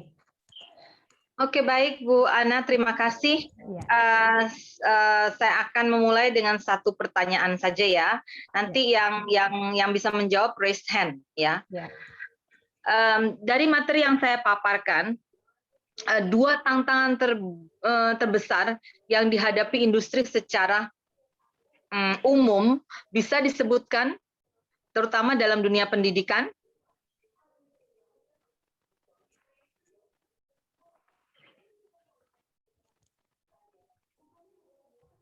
Bisa diulang, Bu? Ya, tadi saya dalam materinya mengatakan menyebutkan contoh dalam dunia pendidikan. Ada dua tantangan besar yang menurut saya itu penting. Boleh saya minta dijawab apa dua tantangan terbesar itu di dunia pendidikan pada masa pandemi? Saya, Bu. Ya, silakan. Sebutkan nama ya, sebutkan namanya, ya. Perkenalkan. Saya perkenalkan, nama saya Niken, Bu. Ya, dari revisi.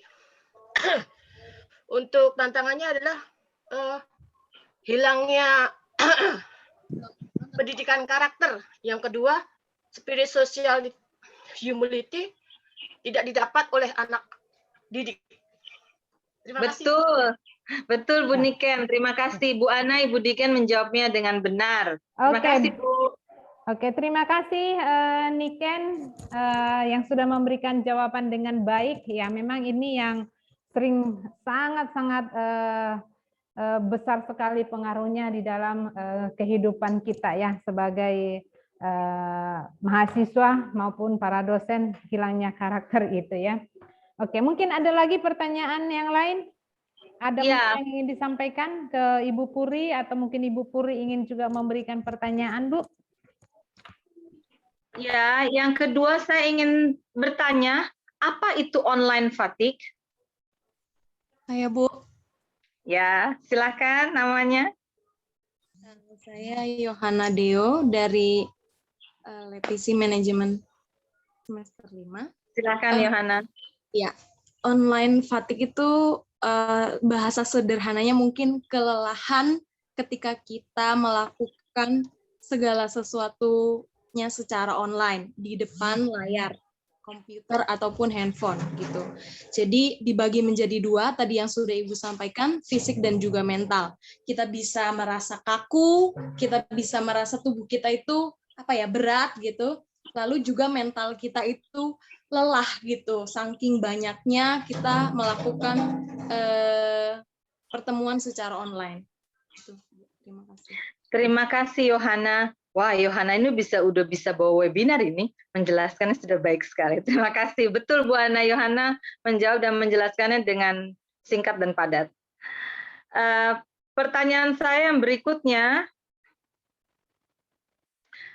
adalah apa yang merupakan dalam masa pandemi ini, bila kita mau melihat tantangan menjadi suatu peluang, hal apa, ada satu hal yang harus, mau tidak mau, itu harus terjadi di semua industri, di semua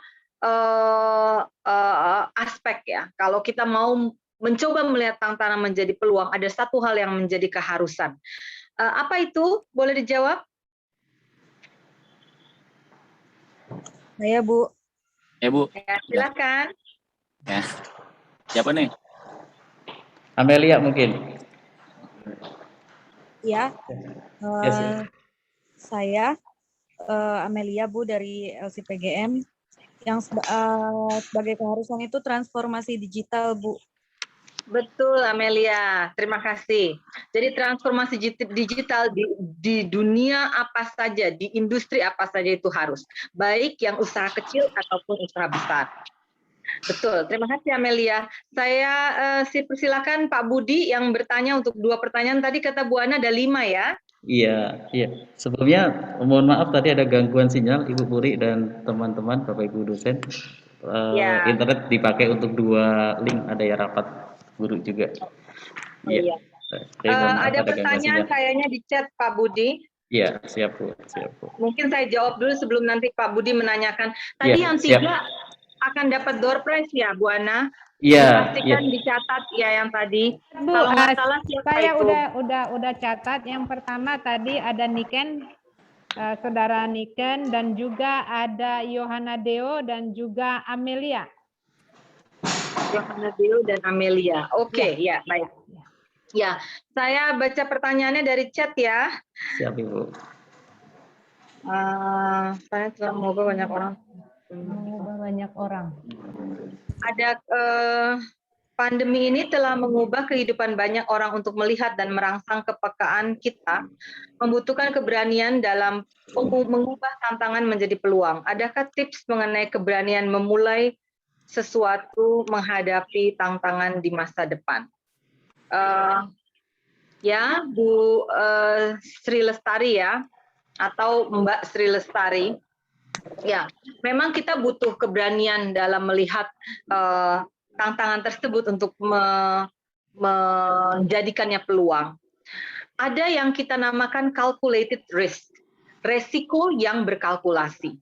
Dianjurkan untuk setiap bisnis selalu mengukur risk calculation first.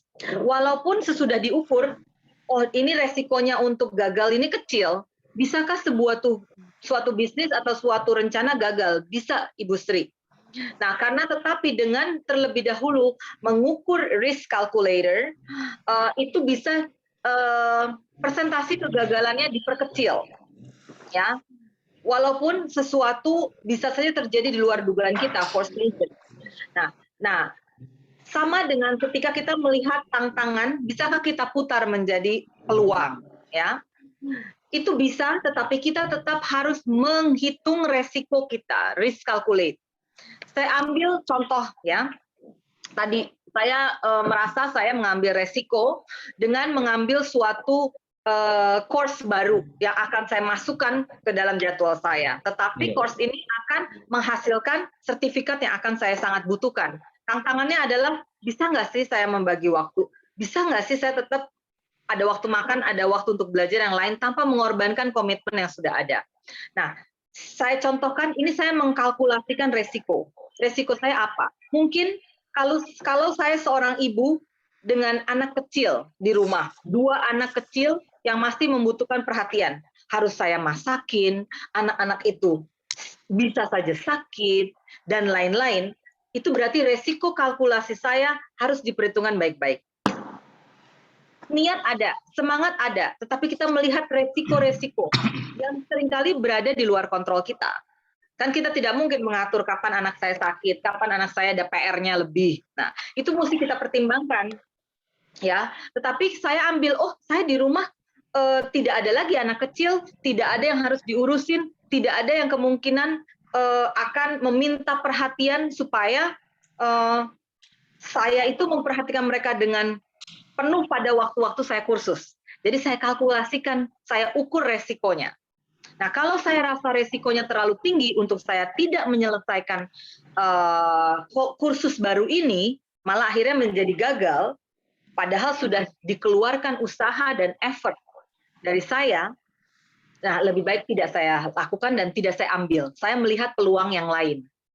Melihat tantangan lain yang mana sih yang bisa kemudian saya jadikan peluang.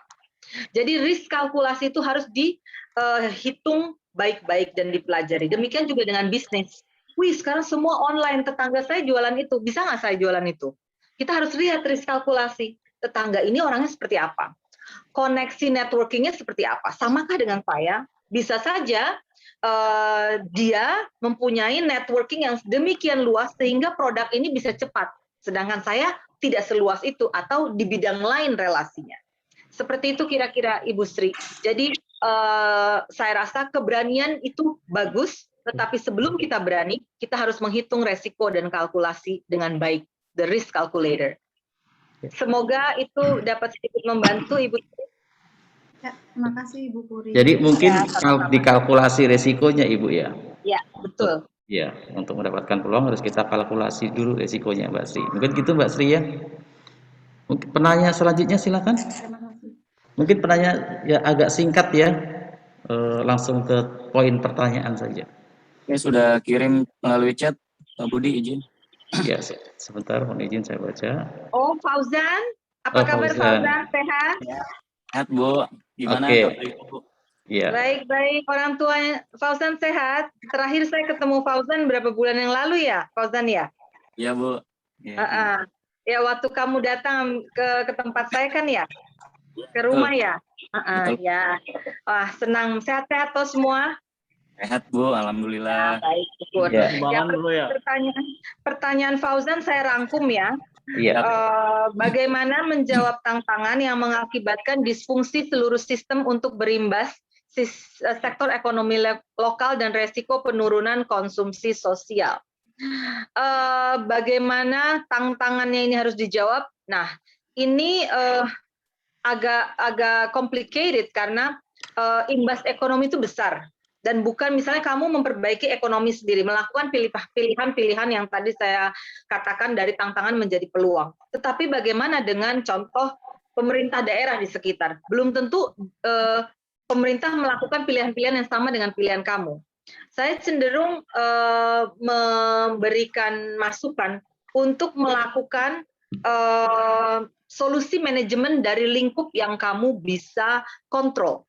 Karena kadang kalau kita melakukan di lingkup terbesar, kontrolnya itu terbagi, hasil daripada perubahan tantangan menjadi peluang itu tidak berada 100% di tangan kamu. Jadi selalu melakukan perubahan yang within your control, walaupun itu lebih kecil. Dan kamu pikir, sudah saya berusaha, bereffort, tapi kan imbasnya hanya untuk 5 orang. Lebih baik kita memberikan imbas yang baik kepada 5 orang, tetapi pasti menjadi lebih baik daripada imbas kepada 20 orang yang mungkin imbasnya baik, mungkin tidak. Lebih baik 5 tapi pasti. Nah, jadi mulailah mengatasi dysfunctional system dari lingkup yang bisa kamu kontrol. Is within your range. Itu saya kira arahan saya, Fauzan. Ya. Atau usul. Terima kasih Bu Puri. Gimana Fauzan? Sama. Ya, siap, mantap. Ya, oke. Terima kasih Bu. Ya, sama-sama. Ya.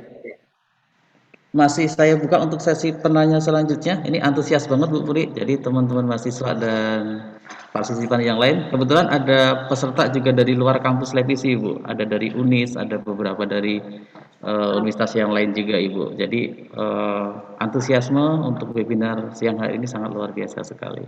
Tadi ada Iya, dari saya UNIS. gembira sekali lihat jumlah pesertanya. Iya, cukup banyak ini Bu Puri. Iya, Silakan betul. untuk pertanyaan selanjutnya, silakan. Untuk door prize masih ada apakah kaos atau 2 apa? lagi ya kalau nggak 2 lagi salah. Ya, sudah ada 5 penanya. Apakah sudah langsung bisa diberikan door prize-nya ini? Artinya sudah yang penanya punya hak untuk mendapatkan door prize, teman-teman panitia. Mohon maaf izin Pak Budi, yang Iya. bertanya ke narasumber tadi ada lebih dari 5 ya. Iya. Sementara pertanyaan yang baru disampaikan Ibu baru hanya ada 3 gitu kan. Iya, oke. Yang kita akan coba sampaikan untuk mendapatkan Door prize adalah pertanyaan yang dari Ibu Puri ke audiens. Oke. Jadi Bu. masih ada 2 lagi. 2 door prize ya. 2 door prize-nya. Mau saya tanyakan Bu Ana? Silakan Ibu, Silakan Ibu. Ibu. Ya. Sangat semangat ini Bu semuanya Bu. Oke, terima Ya. kasih. Ya. Sama-sama Bu. Yuk. Monggo Bu, monggo.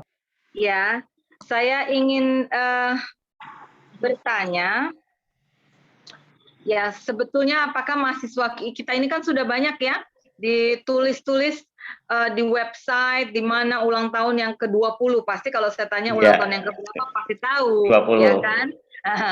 Ya, saya ingin dalam satu pertanyaan ini saya ingin bertanya, siapa yang tahu nama co-founder founder dan co-founder yayasan? Co-foundernya sudah almarhumah. Boleh dijawab siapa yang tahu?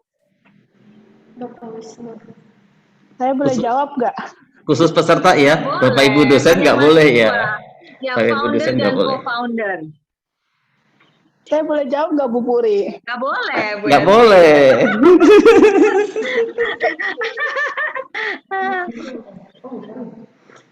Untuk mahasiswa saja. Ya, Ya, untuk karena mahasiswa ya Pak mahasiswanya Budi. tidak bisa jawab, Ya. lebih baik dijelaskan bahwa Yayasan Widya Dinda itu didirikan. Wah, harus tahu nih Bu Puri, mahasiswanya. maaf. Bu Puri, maaf. Jangan Ada dulu, yang- Bu, karena masih ada mereka lagi mengingat-ingat ini, Bu. Jangan dulu langsung disampaikan, Bu. Tunggu, Bu. Tunggu ditahan, Bu. Oke, silakan yang mau bertanya, yang mau memberikan jawaban.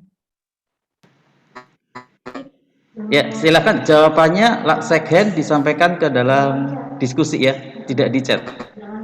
Ada yang menjawab di chat, tapi saya mohon untuk menjawabnya langsung dalam diskusi. Halo, izin menjawab Pak. Silakan. Saya dia dari manajemen, ingin menjawab dari pertanyaan Ibu Puri, founder dari Yayasan Widya Anindya, yaitu Bapak Dr. Andes Wisnu Trioka MA. Ya, sekian. Foundernya, Ya, co-foundernya siapa? Ada 2 orang. co-foundernya. Saya kasih clue co-foundernya, kalau yang sering ke kampus ada tulisan di sekitar lapangan basket. Ada gedung titik-titik, itu co-founder kita. Ya, Ibu ya. Iya, betul. Ya, silakan ada yang sering ke live PC, yang sering ke lapangan basket, dari parkiran atau mau pulang kuliah. Pasti melewati gedung itu. Ada tulisan tuh. Gedung titik-titik itu co-founder kita. Co-founder Yayasan Widya Anindya. Kalau foundernya sudah benar Bapak Wisnu Trioka.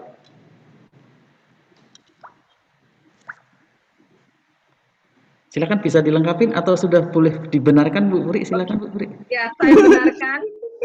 Nama founder kita betul, tetapi co-foundernya yang pada saat itu adalah istri beliau, tapi ibu saya, tapi sudah meninggal sekarang.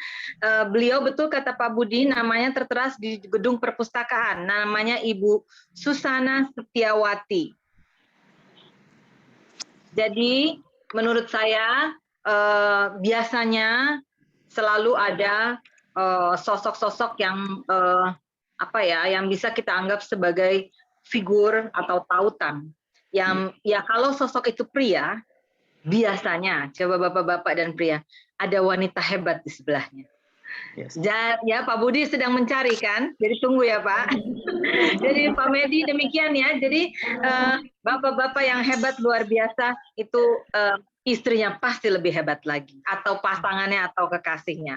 Jadi founder kita Pak Wisnu pada saat itu almarhumah istri Pak Wisnu adalah Ibu Susana Setiawati. Itu jawabannya. Ya. Lalu pertanyaan berikutnya apa ya? Mungkin Ibu ini Bu lebih dikenal dengan Ibu Susana Trioka gitu Bu ya. Ibu Susan biasanya Susan ya. Trioka gitu. Kalau Susana Setiawati kadang jarang yang dengar Ibu. Mungkin Ibu begitu Susan ya. Trioka gitu. Iya. Terima kasih Bu. Ini dapat ini ya, dapat kaos berarti ya untuk yang menjawab tadi. Iya. Namanya siapa tadi? Halo? Dia Fatma. Dia Pak. Dia nanti menghubungin panitia ya. Ya, oke, baik, terima kasih. Terima kasih. Masih ada satu lagi door prize. Mungkin mohon izin Ibu Lia, mungkin ya Bu Puri ya untuk memberikan Ya, silakan. Ya, Ibu Lia, halo. Terima kasih Pak Budi. Silakan Bu Lia. Oke, pertanyaan terakhir ya? Ya Bu, dengan door prize kaos Bu. Ya, oke. Kapan Setiabisma Levisi itu lahir? Itu aja. Silakan. Ya, yang boleh menjawab mahasiswa Ibu ya, Bapak Ibu dosen tidak boleh ikut menjawab.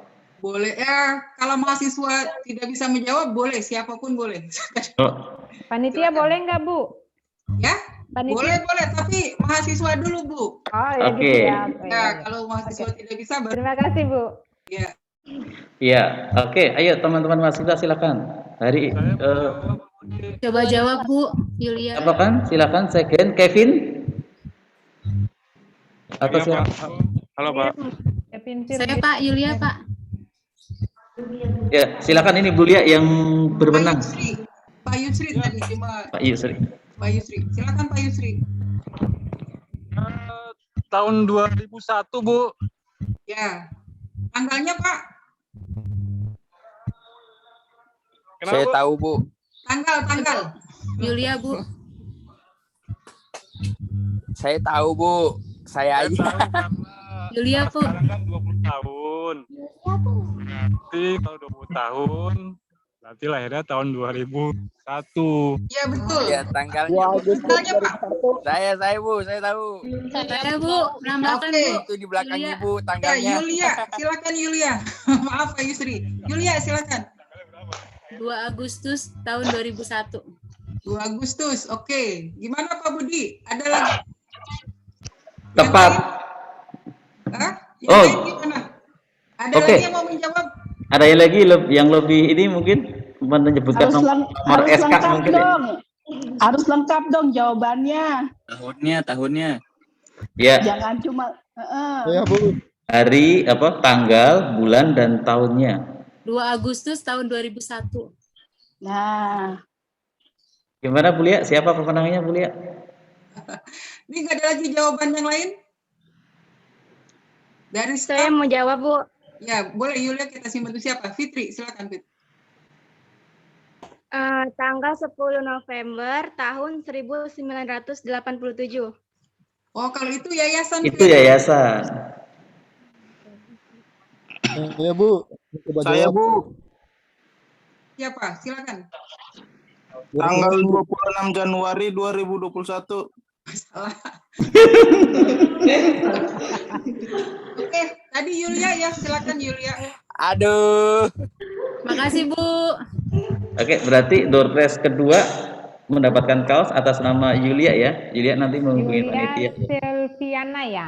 Iya. Iya Bu. Yulia, oke. Yulia nanti bisa datang ke kampus, tapi konfirmasi dengan panitia ya, PIC, supaya kita ada stay di kampus ya untuk mengambil hadiahnya. Baik Bu, Ana makasih. Sama-sama. Iya makasih. Pak Budi. Ya, sama-sama. Baik, untuk door prize sudah cukup ya teman-teman panitia ya. 5 door prize sudah terbagikan. Bagi yang mendapatkan door prize menghubungi PIC. Ya, silakan Bu. Sebutkan nggak tadi door prize yang 3 dapat apa saja mungkin biar. Ya, untuk door prize dispenser, kompor gas dan setrika. Ya, untuk dispensernya mungkin nanti teman-teman panitia silakan update mungkin Bu Ana ya, karena tadi saya lagi kesulitan sinyal. Silakan Bu Ana untuk 3 door prize pertama tadi. Iya, oke. Untuk teman-teman peserta yang mendapatkan door prize pada siang hari ini, untuk kaos yang pertama jatuh kepada Yulia Selviana dan kaos yang kedua jatuh kepada Dea Padma. Terus door prize yang ketiga jatuh kepada Amelia dalam bentuk setrika. Nanti supaya lebih rajin Amelia nyetrika ya. Terus door prize yang kedua jatuh kepada Yohana Deo dalam bentuk kompor gas tungku 1 ya. Ini calon-calon ibu rumah tangga. Dan door prize yang pertama yaitu door prize utama jatuh kepada Niken Budiarti dari Danmogot. Itu saja. Jadi para pemenangnya ini bisa mengambil ke kampus Levisi dengan catatan menghubungi PIC untuk kita bisa mempersiapkan di kampus. Hari dan jamnya kapan bisa ngambilnya, ya. Itu saja yang bisa saya sampaikan. Terima kasih. Baik, terima kasih Bu Ana. Untuk yang kaos tadi Selvia sama dengan siapa? Dea ya? Iya, Dea sama Dea Fatma dan Yulia Silviana. Iya. Untuk penerima door prize nanti silakan menghubungi panitia atau PIC untuk mengambil di kampus ya. PIC-nya sesuai yang ada di brosur webinar atau menghubungi panitia juga bisa. Demikian ya untuk door prize saya rasa cukup ya. Ibu Puri mungkin ada yang disampaikan kembali? Silakan Ibu. Sudah cukup Pak Budi, terima kasih. Kayaknya sesi foto ya Pak terakhir, terus closing ya. Iya. Pak Budi jangan sampai lupa tolong diisi presensi. Iya. Baik teman-teman dosen maupun mahasiswa yang bergabung ataupun teman-teman yang di luar daripada STI Wisma Levisi bisa ini ya mengisi absensinya. Iya. Terima kasih Bu Ana remindernya. Untuk Bapak Ibu dosen dan teman-teman mahasiswa, kami mohon untuk mengisi presensinya. Jika ada kesulitan untuk mengisi presensi, bisa menghubungi PIC ataupun menghubungi panitia webinar pada siang hari ini. Kami mohon untuk segera mengisi dan nanti akan kami rekap untuk menerbitkan sertifikatnya. Khusus untuk peserta Bapak Ibu dosen, mungkin sertifikatnya nanti berbeda ya Bapak Ibu ya. Ya. Mohon izin Ibu Puri, saya akan mencoba memberikan konklusi atau rangkuman tentang webinar pada. Silakan Pak. Iya. Baik, Bapak Ibu dosen dan teman-teman mahasiswa, sebelumnya terima kasih untuk Ibu Puri, paparannya sangat luar biasa. Ternyata dalam pandemi ini tidak hanya menjadi tantangan bagi kita, tapi kalau kita bisa telusuri lebih jauh lagi, banyak sekali peluang. Tadi Ibu sampaikan dengan sangat luar biasa bahwa tantangan dalam pembelajaran karena kita di dunia pendidikan itu hilangnya atau berkurangnya pendidikan karakter. Kemudian spiritual sosial tidak bisa didapatkan dari dunia digital. Jadi ini adalah tantangan kita di lembaga pendidikan, di pelaku-pelaku pendidikan, mahasiswa, dosen, guru dan sebagainya. Kemudian sulitnya fokus dan kurangnya diskusi di dalam ruang-ruang digital ini. Jadi memang lebih efektif diskusi itu memang dengan offline dan sebagainya. Itu tantangannya. Transformasi digital ini adalah satu tantangan dan seharusnya menjadi keharusan bahwa transportasi digital, kemudian komunikasi digital, bisnis juga beralih ke digital. Ini tantangan kita bersama dalam era digital seperti ini. Kemudian bisnis dikendalikan jarak jauh. Ini tantangan yang tidak mudah bagi para pelaku bisnis bahwa bisnis itu bisa dilakukan secara jarak jauh. Mungkin di sini ada sedikit transisi, ada sedikit paradigma yang berubah bahwa kalau dulu bisnis adalah harus ketemu, harus tatap muka dan sebagainya. Tapi di era pandemi ini ternyata bisnis itu bisa dilaksanakan secara jarak jauh. Mengendalikan bisnis bisa dilakukan secara jarak jauh. Ini adalah tantangan-tantangan di dalam era pandemi ini. Selain tantangan ada juga peluang, layanan online. Jadi didukungnya dengan era internet, era digital 4.0, sebentar lagi bahkan di beberapa negara maju, misalnya Jepang, Eropa, kemudian di Korea Selatan dan sebagainya, Taiwan, ini sudah mengenal era 5.0 atau era society. Nah, ini adalah peluang-peluang di mana kita bisa memaksimalkan layanan secara online. Kemudian ada proposisi nilai sebagai dasar bisnis. Nah, ini juga dalam business opportunity, ini kita juga bisa mengambil peluang-peluang di dalam era pandemi seperti ini. Ya, kemudian adanya pola kesehatan yang lebih bagus. Tadi dicontohkan oleh narasumber adalah dengan pandemi kita bisa mengatur pola makan kita, pola istirahat kita, yang sebelumnya kita yang mungkin hobi traveling, yang mungkin hobi kemana-mana dan sebagainya, kita di rumah kita akhirnya bisa lebih sehat lagi. Kita bisa menikmati lingkungan sekitar kita. Secara sosial mungkin kita lebih akrab lagi dengan keluarga kita. dengan anak, dengan saudara, dengan adik, keluarga di rumah ya biasanya pulang dari kerja, si bapak sama ibu, kemudian anak pulang sekolah dan semuanya sudah sibuk dengan aktivitasnya sendiri-sendiri, sehingga momentum atau kesempatan atau disebutnya adalah quality time itu berkurang. Tapi dengan adanya pandemi, quality time ini bisa kita nikmatin kembali. Itu adalah beberapa peluang yang bisa kita dapatkan ketika kita bisa mensikapi pandemi ini dengan cara yang lebih bijaksana. Mungkin itu Ibu Puri ya, sedikit konklusi atau resume rangkuman dari paparan Ibu. Mungkin Ibu silakan Ya. menambah. Ya, saya rasa sudah baik rangkumannya Pak Budi. Terima kasih banyak. Baik, Ibu Sangat Puri. Jelas. Ya, baik, terima kasih Ibu Puri. Terima kasih juga untuk Bapak Ibu dosen semuanya yang sudah berkenan hadir dalam webinar pada siang hari ini. Terima kasih untuk teman-teman mahasiswa. Saya sangat antusias, saya senang sekali dengan pertanyaan-pertanyaan yang sangat berbobot, saya nyebut gitu ya. Saya sangat belajar banyak Bu Ibu dari materi Ibu. Ternyata dalam pandemi ini peluang itu banyak gitu loh. Bahkan kalau kita di 4.0 banyak pekerjaan hilang, tapi di sisi lain banyak pekerjaan-pekerjaan baru di era pandemi ini.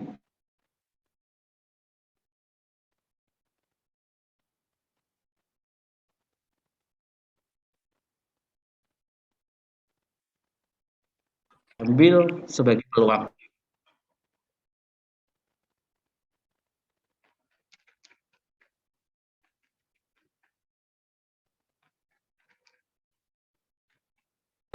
Sekali lagi mengucapkan terima kasih kepada Ibu Puri Swastika Gusti Krishna Dewi SEMSC Universitas Gadjah Mada. Mudah-mudahan ilmu yang sudah diberikan, paparan yang sudah diberikan bermanfaat untuk kita semuanya. Saya akhiri, saya Budi Karyanto sebagai moderator, saya kembalikan kepada Saudari Winda sebagai MC. Silakan Winda. Sebentar, saya keluar sinyal.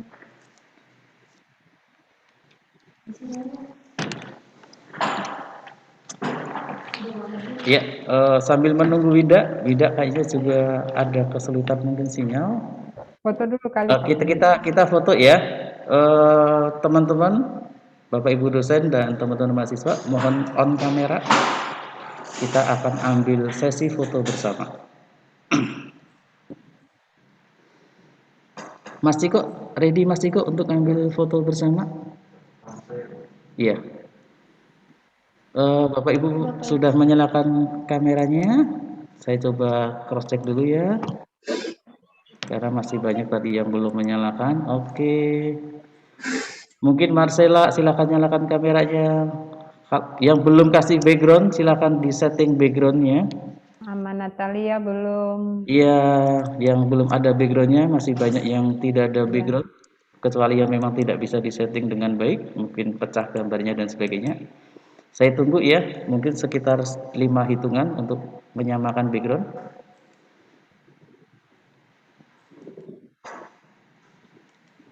Gimana Mas Ciko, aman semuanya? Oke, saya coba ambil untuk foto ya, sesi foto bersama ya. Silakan dengan gayanya masing-masing. Boleh sambil apa saja. Nanti kita ambil beberapa momen. Oke, boleh dengan senyum, boleh dengan angka 20. Mungkin kode 20 gimana? Bu anak kode 20, ulang tahun 20 kan? Ada kodenya enggak? Nah, oke ya. Mungkin gitu ya. Angka 2 aja ya. Mungkin angka 2 ya. Oke, angka 2. Kita ambil foto untuk foto bersama. Oke, slide pertama. Ya. Next.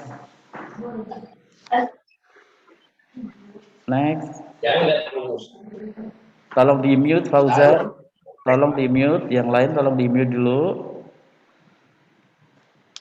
Ya, kita ambil foto lagi. Saya ulangi ya. 1. Next.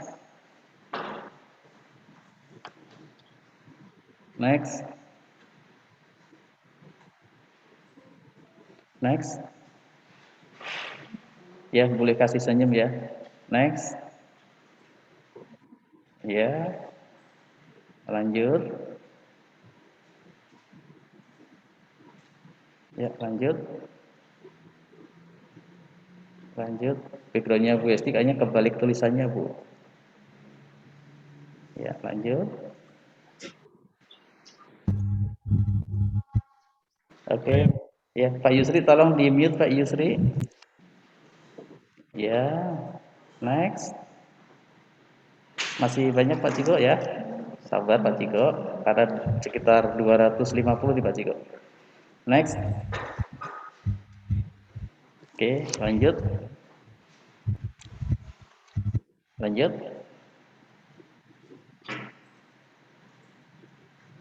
Next. Kalau terlalu cepat nanti tolong saya di ini ya Mas Ciko. Next.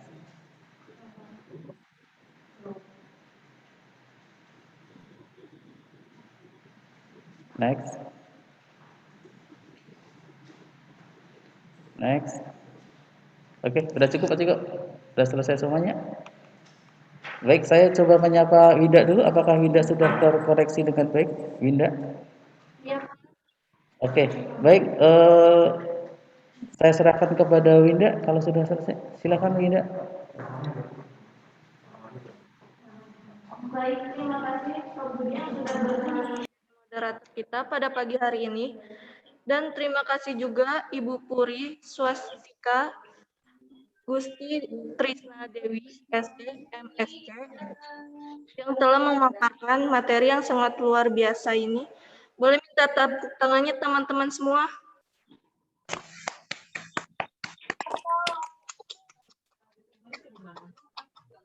Baik, terima kasih. Sebelumnya saya ingin pantun juga yang terakhir.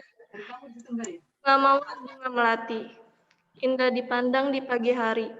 Saya pamit undur diri. Sekian dan terima kasih. Saya Winda Sagita undur diri.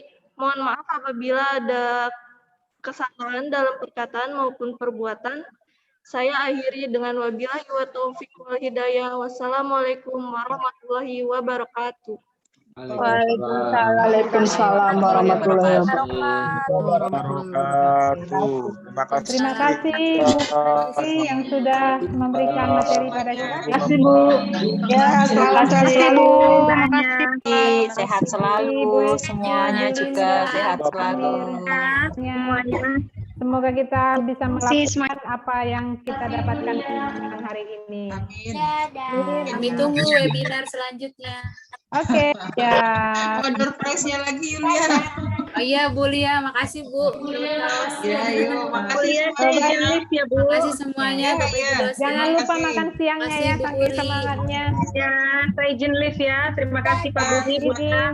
Sama-sama. Terima kasih. Sama-sama Bu. Yaudah, bye-bye. Bye, selamat siang.